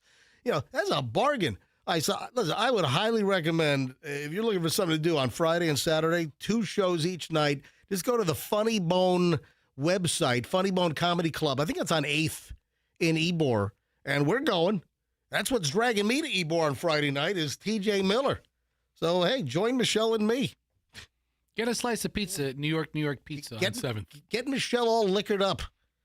And, send free drinks over to Michelle. No, we're not doing that. Oh, yeah, I don't want you to get roofied. Yeah, exactly. By how it goes. Yeah, by some fan. You send a free drink, the waitress brings it. It's not like, would you want this? Yeah, waitress, okay. But someone just handing Michelle a drink, some stranger, not okay. Hey, I love morons in the news. Have a good nap, Meech. All right, so I'm looking forward to T.J. Miller. So if you're looking for a funny guy, and we've seen him before. We saw him at the Stand in Manhattan about 7 years ago, and he was great. So I'm looking forward to this Friday night. So. Oh, boy. 9:07 at the MJ Morning Show. Let's do some MJ Morning Show email. Yeah, Philip writes in to MJ at mjmorningshow.com. That's right. My email is open 24/7, folks. My private personal email. I get an email from Phil regarding my Tico problem. You know what my problem is with Tico? Yeah, they're not billing you. Yeah, they're not billing me. Yeah, that's a big problem. I'm getting my electricity for free. So I called them. I'm like, hey, my electricity bill is not coming. I went on again last night. My bill, I usually get the bill around the 8th of the month. So here we are. It's now the 12th. I go on last night, 11 p.m. I go on the Tico website, 0. The last bill was paid in December and no bills. Now, they did change out my meter, and I don't know if that frigged things up. So Phil sends me an email. MJ, look at your electric meter. See if you have your dials moving. If they aren't, they have no idea how much electricity you've used, and I wouldn't even bother contacting them again. I mean, you're a ghost. If it has been moving and it's much higher than your last bill, I'd contact them as soon as possible. Updated bill will be super high. Listen, I'm expecting that if I haven't been billed for 2 months now, that will it catch up or they have no idea what I've used? So I went out to the meter. I don't have that meter with the circulating dial. Remember Remember, you had the meters that had like the little clocks. And it was like one part of it was like colored, and you could see how long it took to make the whole rotation. Hold on, that's a different part. I'm talking about different. So you had the little like clock-like hands on the meter, and then those were in your face, and then horizontally you had that like silver disc with the black line. Yeah, and that thing was going ying, ying, ying, ying, and would spin. And if you had all the ACs going, that thing was going, phew, phew, phew, phew. I mean, that black line was coming around way faster than I wanted it to come back around. Right. You know, if you had no AC on and the lights were off, that thing would go. Yeah, but you knew how much you were using. And versus boom, boom, boom. Right. Are you just doing this to make sound effects? Yes, he is. Mouth sound effects, that's it. my specialty. The whole last 30 seconds was zing, zing, zing, boom, boom, boom, phew, phew, phew. We done?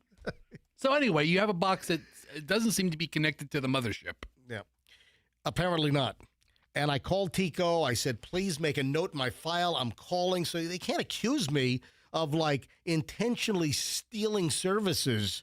Oh, you knew. I mean, how many times am I responsible to call these people and tell them you're not billing me for my electricity? I mean, at what point do I say I've informed you, you guys figure it out? I think once is enough. So I go out to check the meter, according to Phil's suggestion. Now, Phil, good idea, but I was planning on doing this anyway. I just been busy. So too busy to walk to the side of my house. No, but this has been, something I was planning on doing. I don't have the old style meter. For years now, I've had the digital meter, and it's even like RF, and it transmits the usage to so you don't have to have like regular meter readers come around anymore, to see how much electricity you've used. It's all flies through the air now, and I've had that style meter now for probably 15 plus 18. It's been a while, but they just changed out the meter. So I went to the meter to look, and it was like moving and flashing, but then there seemed to be like an error screen with like all of the LCD numbers kind of colored in with like it. So there are a couple of weird things on my meter. So I wonder if that has something to do with it. But at what, Michelle, you're the lawyer here. I mean, it's your house too. I mean, you have notified them. What is my responsibility here to do I have to go to Tico's headquarters with a picket sign? You're not billing me, you dummies. I mean, what am I responsible to? I've called them. Okay, so I think you've done a reasonable amount of informing them that, hey, there's a problem with my meter. And they didn't make an appointment to come out. They didn't, they didn't say offer any resolution. They just said, okay, we'll make a note in your file. And you're like, okay, well, what else should you do? Yeah, I mean, demand that they come out and inspect the meter? I demand that you bill me. All right, so on the phone, the lady said, listen, it's probably the new meter, and it'll catch up next month. It didn't. Okay. So I didn't get a bill in January, and now I don't have a bill in February for our electricity. It almost sounds like you're bragging at this point. Yeah.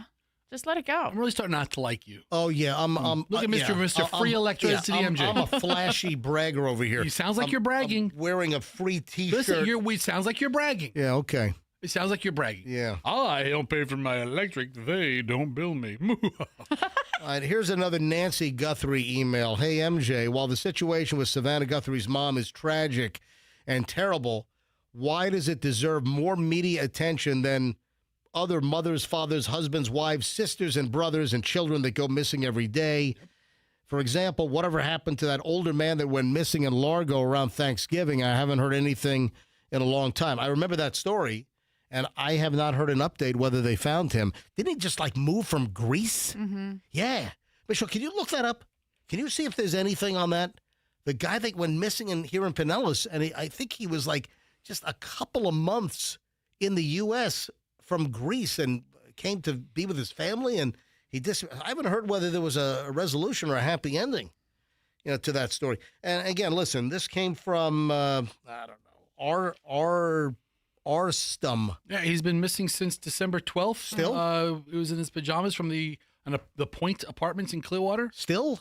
Around 9, yeah. So there's no story about him being found. That's awful. So to answer your question, well, that guy... He had dementia. Right. Mm-hmm. And he wandered... He got local coverage here. The Nancy Guthrie story, it's because, listen, it's not rocket science here. It's not rocket surgery. It's Savannah Guthrie's mother, a major news personality. And it's a big story because of who it is. And inherently, it's going to get more coverage. And that's just the facts of life. I think that the people's point, and I read this a lot on X, is that, it's like they got the Savannah Guthrie package. Can we give that package to other missing people? Absolutely not. Right. I don't care about children. It's mostly children, right? But adults do sometimes go missing. In this case, it was an elderly man. And why don't we cover that more regularly? To get the word out to the internet sleuths who can say, "Oh my gosh, I did see somebody writing." That didn't look like they... That's never going to happen. Right. The level of celebrity in this story is unparalleled in kidnappings in the last 100 years. Yeah. What the last one? Yeah, Patty Hearst? I mean, You had Frank Sinatra's kid in the early 60s, and then the Lindbergh baby in the 30s, right? And this is such a mystery because it's not a child. There's no clues when there was an opportunity to have so many clues. With a better camera system, a better evaluation of the crime scene, which they released back to the family after 2 days. The demand for a ransom. The ransom demands, the quirks of this case are fascinating. It's Savannah Guthrie from NBC's mother. That's the difference. That's it. Maybe the music will help it sink in. This is an NBC News special report.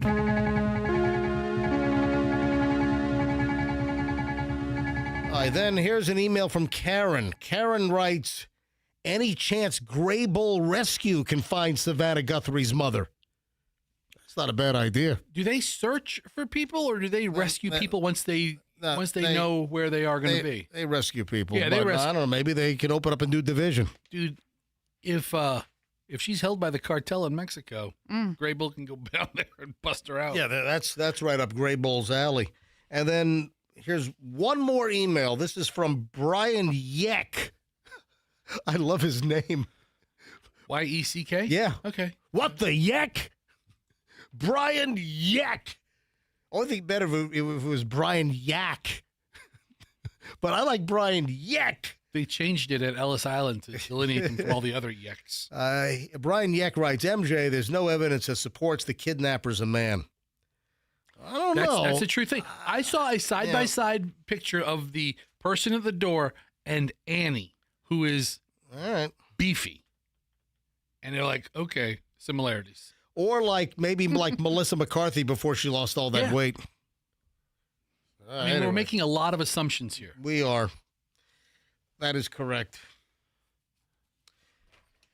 So I have a story in my pile, and I thought it was interesting. And see, this is why I use long-time window and door companies like one of our advertisers, which is WeatherTight Mike, WeatherTight Windows.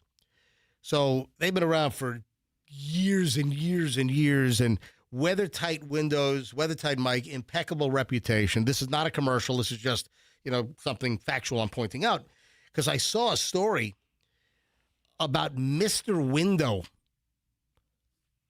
a window company. I never heard of Mr. Window. Well, guess what? Mr. Window has Mr. Hosed a whole lot of people. Yeah. Mr. Screw you. Mr. flew out the window. Exactly. Man, so this story's been brewing now for a couple of weeks now. But there's a company called Mr. Window, and they closed up shop. I mean, locked up tight. And, people paid for their window jobs, and they're not getting their windows. Or some people, I guess, are having, lien notices coming. And, I'm going through this right now. No, not on a negative front, but a lot of people don't realize this, that if you hire a company to do work on your house, and there's significant supplies that come from another company, that supplier can put a lien on your house. Example. So I'm getting a new roof put on my house right now. And the materials for the underlayment and all the tile, it's expensive. So my roofing company that I'm using, they're getting all the supplies from one of the big roofing suppliers in Florida, in the Tampa Bay area.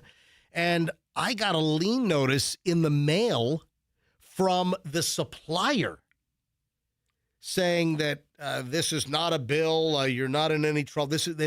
But there's a lien on your place until they get settled. Exactly. So my roofing company has to pay for the supplies for my roof.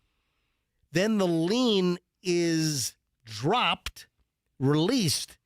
But let's say my roofing company stiffs the roofing supplier.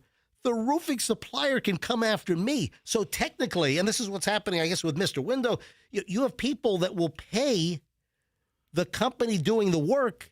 And the companies get supplies on credit a lot of the time. And they don't pay the supplier. Yeah. So you've already paid once. There are times where some people have to pay twice. I mean, it's a freaking nightmare. So, and I feel bad for these Mr. Window people. I mean, Mr. Screwed Over Badly should be the name of this company. I feel bad for these individuals. But yeah, that's the way the law works in Florida. I don't really like that. Because, listen, I did my due diligence. I paid, Company A, and they didn't pay the supplier. That's just the way that it works in Florida. I don't think all states work that way. But and I'm not worried. The roofing company that I'm using, I'm not worried about them at all. It'll just, that's just the way it goes. They put my roof on, years. They did the original roof on my house 22 years ago. And they're doing the new roof. Here's the thing about Mr. Window. Yeah. After that hit song that was so catchy, was it the 90s? Which one? Mr. Window, right? Arrested Development had its song. No, Mr. Wendell. What? Arrested Development, Mr. I've been saying it wrong all these years. You're I making thought Mr. Window, you're making a joke. No, remember? It was like a talking rap song. It talked about Mr. Window, this old man. I think he might have been blind, and he dropped knowledge on all the kids. Hurry up, bring it up on YouTube. Well, let's give Andrew something else to cut out on the MJTV replay and the podcast. Yeah, apologies. Since we won't get clearance for the music rights. Yeah, type in Mr. Wendell. Mr. Wendell. It's not Mr. Window. No, I thought it was Mr. Window this whole time. No, it's Mr. Wendell. What are you talking about? This is speech from Arrested Development of the leader. Do you have like 18 things playing at once as usual? I don't think so. Just close everything up. Headliner is the turntable instrument. Is this the? Go to the. Oh, go back here. All right. Oh, they have it. Oh, there's like a crazy Arrested Development. $2 means a snack, but for Mr. Window, it means you're going to get a lien put on your house because they don't pay their suppliers. That sucks. But I'm not a fan of that. Listen, you pay the. We want to hear more. Yeah, Andrew, you got a little editing to do today. Sorry. Pal. It was just... Listen, I'm not going to compromise the quality of the live show because I'm worried about things that don't get cleared musically for the podcast or MJTV. What was the other big song they had? Tennessee. What the hell? Tennessee. What? Our song. Tennessee. And of course, we had a listener that put together a left-right, panning version. Hold on a minute, I got it here somewhere. I got the song when you're ready. Yeah. Oh, you have that too? Yeah. All right. Hold on, I got to shut Mr. Wendell off. Shut Mr. Wendell off. Stop Mr. Wendell. Close the window on Mr. Wendell. Close the Mr. Window on Mr. Wendell. Oh, man. Because we are using Windows 11. Yes. So this is, Tennessee. Yeah. And of course, a listener did this for us. Tennessee. That's us. That's Fester and me. Tennessee. That's great. All right, 9:24 at the MJ Morning Show. When we get back, the final... Michelle, why are you like silent over there? Like you're a mute. You're a mute all of a sudden. I know nothing about roofing and, Or windows. Or windows. Yeah. You checked out. She was I was listening and being entertained. She was being entertained. Right. Okay, so sometimes you're on the show and sometimes you're just an observer and a listener? Yeah. When I'm entertained, I'll contribute. Sit back and rock. I mean, you were sitting in your car on the Howard Franklin just now, just listening to the show. Yeah, exactly. All right, 9:24 at the MJ Morning Show. Final chunk. I want to talk about baby food. We'll get to that next here in a second. God, there's so much stuff that, man, I've I've got some phone call possibilities here. I might want to push some of this off till tomorrow. Oh, but there is a college sex story that I've been sitting on since like last week. So I definitely want to get to that because it's interesting. And then the marijuana story. Man, I tell you, marijuana research is all over the freaking road. It's like a drunk driver, like bouncing off the guardrails. It's like they're high. Yeah, it is. Yeah. No, you're 100% right. And they are. Yeah, they are. All right, stand by. We'll get to all of that next on the MJ Morning Show here on Q105, 104.7 FM. Hey, my good friends at Murphy Auto, they have Genesis of Tampa. They also have Miracle Toyota in Haines City in beautiful Polk County. So February is a big, big month. They've got so much stuff going on. So if you're looking for a new Toyota this month, at Miracle Toyota, they have the triple double sales event. What does this mean? They are doubling dealer cash on select Toyota Tacomas. And they're tripling the college graduate or military rebate. That's good news if you're looking at a great Toyota Tacoma, right? Also, the diamond ring giveaway. You could win a brand new diamond ring this Valentine's Day at Miracle Toyota. All you have to do is follow at Miracle Toyota FL and head over to Miracle for an in-person QR code. If you test drive a Miracle Toyota, they'll even 10 times your entry. So you can enter, so you can win a brand new diamond ring. And then if you test drive, then they'll give you 10 times the entries. They always have something cool going on. And also the best deals on Toyota. They'll treat you well. So if you're in Lakeland or you're in Polk County or wherever, you go to Miracle Toyota in Haines City and you tell them that MJ sent you. Thank you very much. The friends that I have at Banco are tremendous. You know, they're not just a client. Nick Banco and the team over there, they're not just clients. I mean, they've become friends. And it's such a great family-run company that if you need a new garage door, you need a new garage door opener, you need service, your spring breaks, a tension wire break, something's out of whack, it's easy. You just call Banco, you tell them the MJ Morning Show sent you. There's a 10% discount when you mention the MJ Morning Show. They're the best. No one touches the garage doors at my house than Banco. That's it. No one's touching my stuff other than Banco. And right now, during February, there's a great deal. Actually, it goes to mid-March. So it's now through March 14th. Banco will upgrade your brand new garage door with windows. Speaking of windows, Mr. Windows.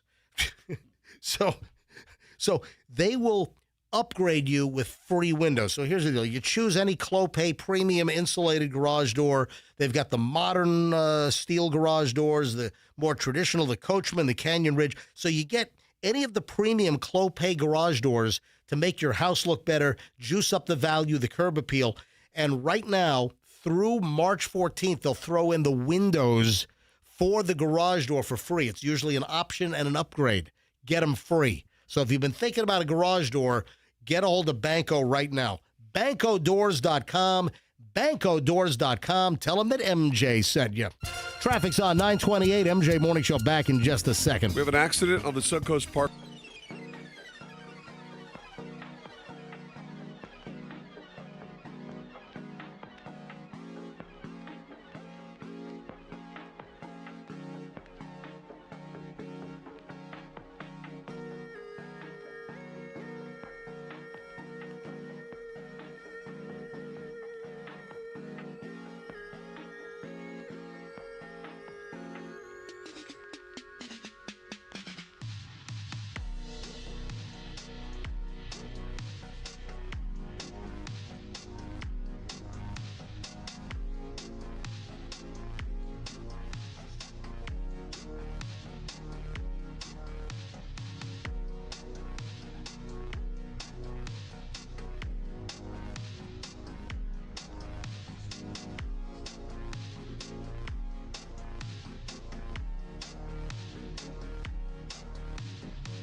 At the MJ Morning Show.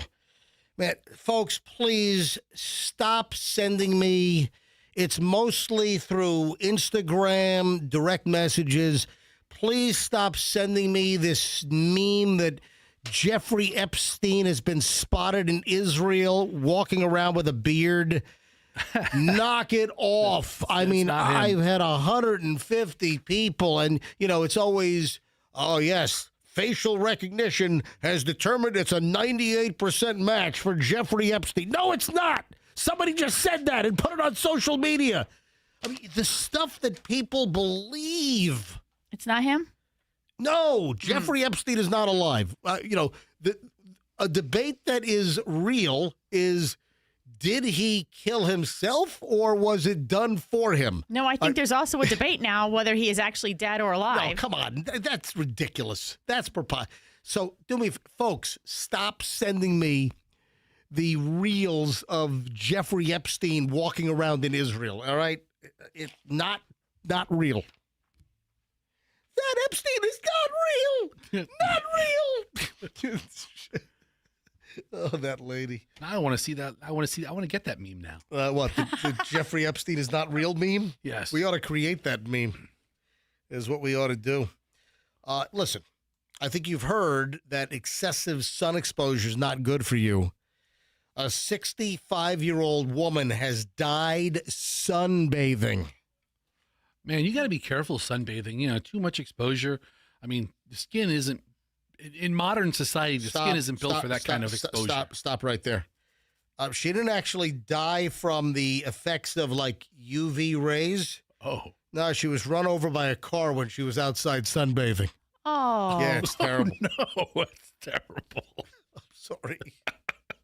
I thought you got like a melanoma. No. And sometimes melanomas grow into something a little bit more serious. Yeah, listen, we've known people. I had a very good friend of my dad. Yeah.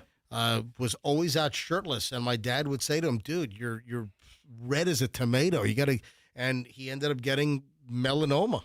You know. Yeah, and a lot of times that can be treated, but other times not so much. And this guy was brilliant, like an IQ of like 160. Not smart enough to put a shirt on. Yeah. Well, funny things in life, huh? This is a 65-year-old woman has died here in Florida, over in Fort Pierce. Yeah, a car veered off the road while she was sunbathing at a pool area. 38-year-old driver suffered some kind of a medical episode. I'm always wondering if any of us are going to ever suffer a medical episode while we're live on the air. I'm surprised. Who's most likely to suffer a medical episode during the show? Depends which one. Oh, hold on. Andrew's raising his hand. Andrew, turn your microphone on. So out of me, Michelle, Fester, and you, Andrew, the producer, you're saying that you're probably most likely to suffer a medical episode during our show live? Probably. Why is that? Content. Probably content related. Oh, me driving you nuts? Well, yeah, something along those lines. I don't know if that's necessarily the medical episode. I'm going to cause your aorta to explode? I mean, all right. MJ Lodge loose that aneurysm that's just hanging on in that brain of yours? Yeah. Pretty much. Yeah, so according to the Fort Pierce Police Department, they're still investigating, but the woman was run over, trapped under the car, 65. You know, you thought I was going to say 65-year-old dies sunbathing, man. That sun will get you. No, she got run over by a car. So, you know, the dangers of sunbathing. It's a Jeep Grand Cherokee. Oh, you were just about to say what kind of car was it? Yeah, it's a Jeep Grand Cherokee. It's a big vehicle. According to the FPPD. That's the Fort Pierce Police Department. Yeah. That's terrible. Yeah. So, man, you got to be really, I don't want to do a spoiler, but if you haven't seen the movie Song Blue, everybody knows what, the story about the Neil Diamond tribute group. Yes. What a great movie. I mean, Hugh Jackman and Goldie Hawn's daughter? Kate Hudson. Yeah, Kate Hudson. Daughter of Kurt Russell and Kate Hudson, right? No. What? Daughter of some guy named Hudson and No. Hold on. Who's she? Kurt Russell is not Kate Hudson's father. Oh no, some other guy. He raised her. Oh, okay. But all right. Oh, that's right. Oh, that's right. Her name is Hudson. Yeah, and Kurt Russell's not Kurt Hudson. No. All right, so Rock Hudson actually is the all father. right, so wait. I think the odds are very much against that. No. All right, so Kate Hudson is the product of Goldie Hawn having relations with another guy, and then Kurt Russell came along later. Yeah, I don't know her. Anyway, so sexcapade. it's Hugh Jackman as the Neil Diamond impersonator, and meets Kate Hudson, who's a separate act at like some state fair. It's a great story. I really liked the movie. Really enjoyed this thing. Why are we bringing it up? You were talking about sunbathing, and then you guys started talking about this movie, and it's like Because there's a scene in the movie that I don't want to spoil. Oh. Michelle, talk about a car veering. I mean, and then I want to give too much away. I enjoyed it. You will enjoy Song Sung Blue, and it's nominated. At least it's nominated for my SAG Actors Awards. Is it nominated for anything for the Oscars? I don't know. Song Sung Blue. But if you're looking for something good to watch, there are a lot of good stuff this year. Song Sung Blue. I really enjoyed the movie. I thought Hugh Jackman was great, and Kate Hudson was great too. Her father is Bill Hudson. Bill Hudson. I think he's the owner of Hudson News at the airport. All of them. Yeah, all the Hudson Newses. He's like a low-key billionaire. I mean, you'd never know. And the furniture store. Yeah. Hey, Fester, I got a story that's going to make you lick your chops. New York man steals over 33,000 pounds of frozen snow crab. Dude. Oh, that is incredible. This is like a Sopranos heist. I mean, you got to move that pretty quickly. Hey, Tony, we got a good one. Yeah, New York man accused of stealing 33,750 pounds of frozen snow crab from a Worcester, Massachusetts warehouse. Yeah, as according to the Boston Globe. Man, when I saw this, man, 33,000 pounds. And, the crab legs have gone through the roof. Yeah, that's expensive. 33,000 pounds, that's like $1 billion. Yeah, so what's going on? Hasn't like the harvests been challenged for like snow crab and also king crab? You used to be able to buy a 10-pound box of good quality Alaskan king crab at Costco. I don't see them there anymore, but you could buy the 10-pound box and it was like $229. All right, 10 pounds of king crab. That's a deal. And at like Restaurant Depot as well. And it's like the same box. Went up to like $450. I'm like, I'm not buying that. I'd occasionally buy it at like Costco. Yeah. For, sometimes I think I saw it as low as like $199. But $20 a pound for finer cuts and more exotic type things. Yes, that's absolutely. That's the market. Yeah. But, wow, 30, that's a lot of freaking snow crab legs. He's got to move it. Is he just going to sell it to other restaurants? Yeah, he's got to have a system to unload it. Otherwise, he's going to steal a truck of butter, and because he need at least a truckload of butter to dip it in, right? I dip it. Yeah, you dip it in butter? There were co-conspirators. There's a whole like interstate cargo theft operation. So then I guess they stole a blueberry shipment. I mean, it's crazy. Yes, I mean. Like a blueberry reduction for like a cheesecake dessert? I that's so good. I wasn't planning on going into depth. I just wanted to see Fester's reaction that a truck with 33,000 pounds of snow crab legs was boosted. I'm jealous. Yeah, I hear you. I want to be this guy's friend. I hear you. So I've been sitting on this story for a while. What time is it? We have time. It's a college sex story. I don't know. You know what? I believe it. It might be too low, actually. 1 in 3 college students admit to doing this particular action during sexual relations. Might you guess what that might be? 1 in 3 college students admit to having done this, which might shock you during sexual contact. I don't know if it'll shock me, but is it scrolling for like social media and stuff? Oh, dude, how do you know that? Yes. That's terrible. 1 in 3 college students admit that they've scrolled on their phone while they're in the act. Oh, dude, I wouldn't have cared at all. I'd be like, go ahead. Check your Instagram. Well, for you, I think it's snacking. I'll be back here in a minute. I'll be done in a minute. Hey, Andrew, can you go get stop! Andrew? Stop. Andrew, get Alfred. Alfred's Fester. What are you doing? I'm emulating me doing it, and if I'm doing it, you can do whatever you want on the other end. Dude, you're if gross. we're doing it, You're grossing us out. If we're doing it, He's making me laugh. if we're doing I it, you see can that. do whatever. What do I care what you're looking at? Hey, just leave the overhead. Andrew, I don't just care. Leave the overhead shot up or something. Dude. All right, Andrew's got to go with Alfred. Alfred from Small Batch Creamery. You can climb on top and prop your cell phone up on my forehead for all I care. I don't care at all. Alfred from Small Batch Creamery is in the lobby. He's coming in. He's got the latest batch of Milton Fudge Cow chocolate for me to approve of or disapprove. I'm going to do it live on the air. Dude, we could reverse cowgirl it, and I'll hold your phone with my feet. I knock it off. I don't care Festus, stop. at all. Festus, stop. Please, Stop. Please scroll through your social media. Stop, please. Just, I'm about to eat chocolate ice cream. I don't need to think about you and the cowgirl and, listen, be glad it's not vanilla. urban cowboy Let's and all go. that stuff. Bring in that chocolate. All right. So the chocolate ice cream from Small Batch. Did he just get here? Yeah, literally, I just got a text. Hang on a minute. Oh, he's been here for an hour. No, I'm kidding. No, last time he was here, he waited up to like 45 minutes. Yeah, I'm like, how long you been here? He's like, 45 minutes. No, he's here. All right. He's here. He just sent the text. In lobby. He sent the text just... to the two of us. We got it. just minutes ago. You've only been here a few minutes, right? Hey, Alfred, pull that mic in front of your face. All right. Hey, Alfred. Good to see you, pal. All right. Give me a pint. Give me a spoon. Do you have spoons? All right. Michelle, can you pass over a pint? All right. You eat the whole pint? I'm about. Well, no, I don't. But Yeah, are you going to just stick your spoon in there again and again? Hey, Andrew, can you run, please? I'll eat it after you, but I don't. Can you run and get some cups from the kitchen?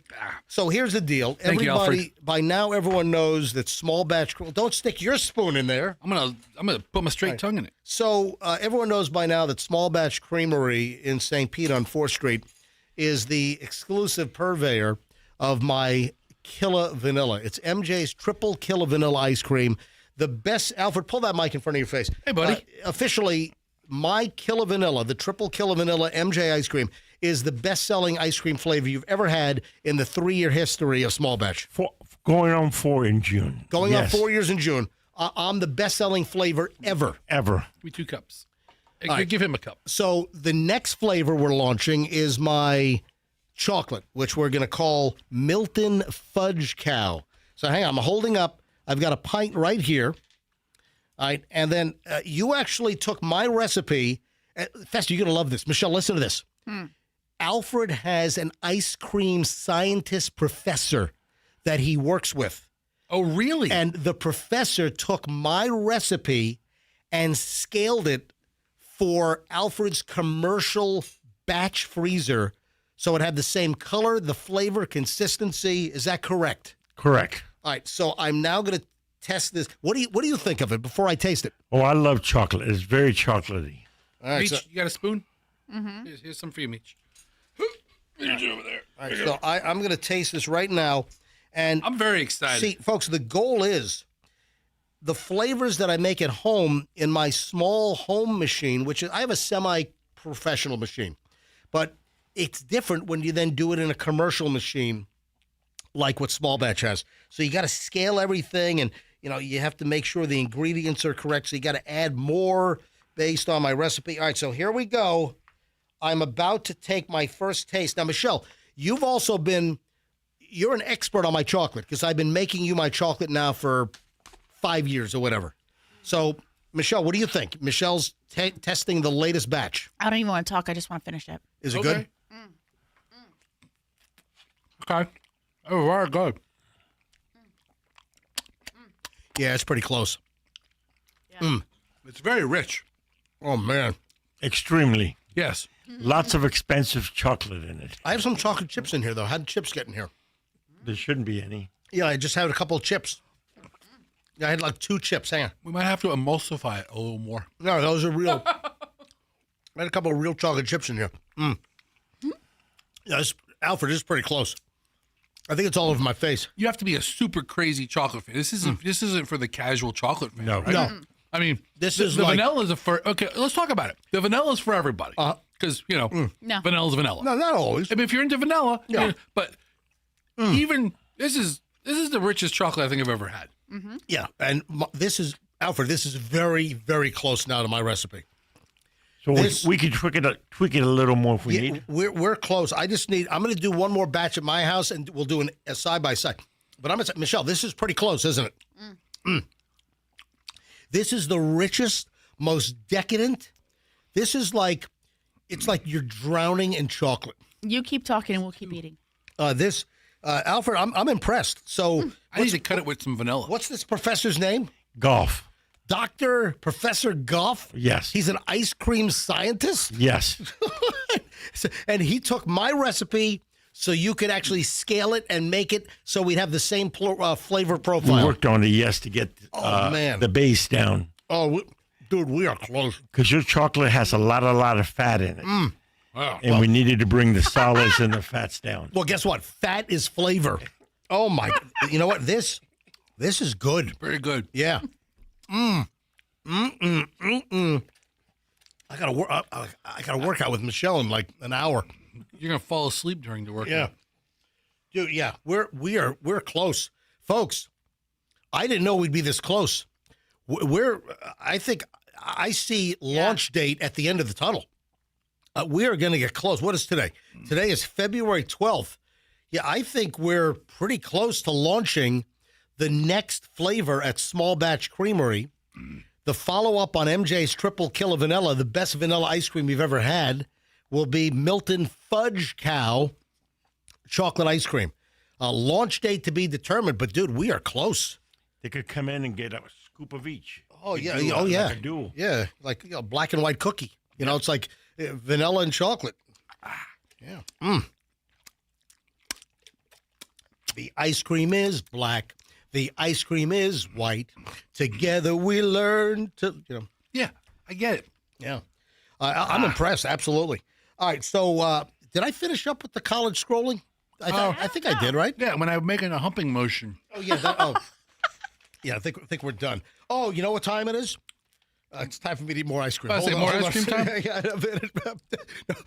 All kidding aside, it is time for the Olympic update here on the MJ Morning Show on Q105.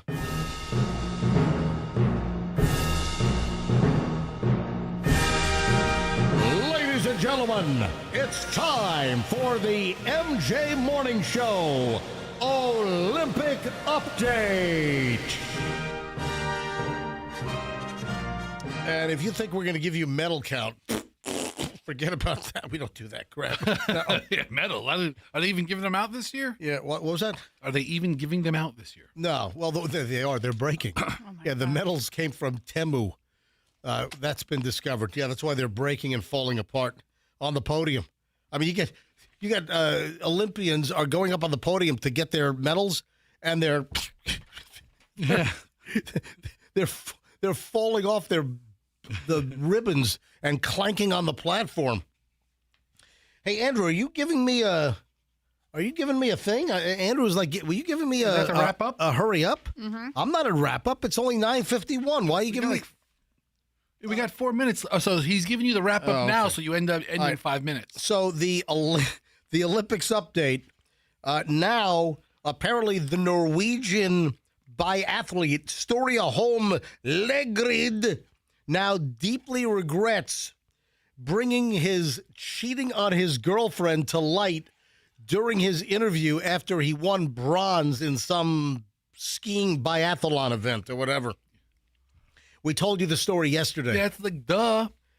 That's the biggest mistake he ever made. He wishes he could be back with her. She was a gold medal in life. And now she's saying you should not have brought this to everyone's attention. She also said, dude, you won bronze. If you had any chance of getting back with me, silver would have been minimum. At least. Right? Exactly.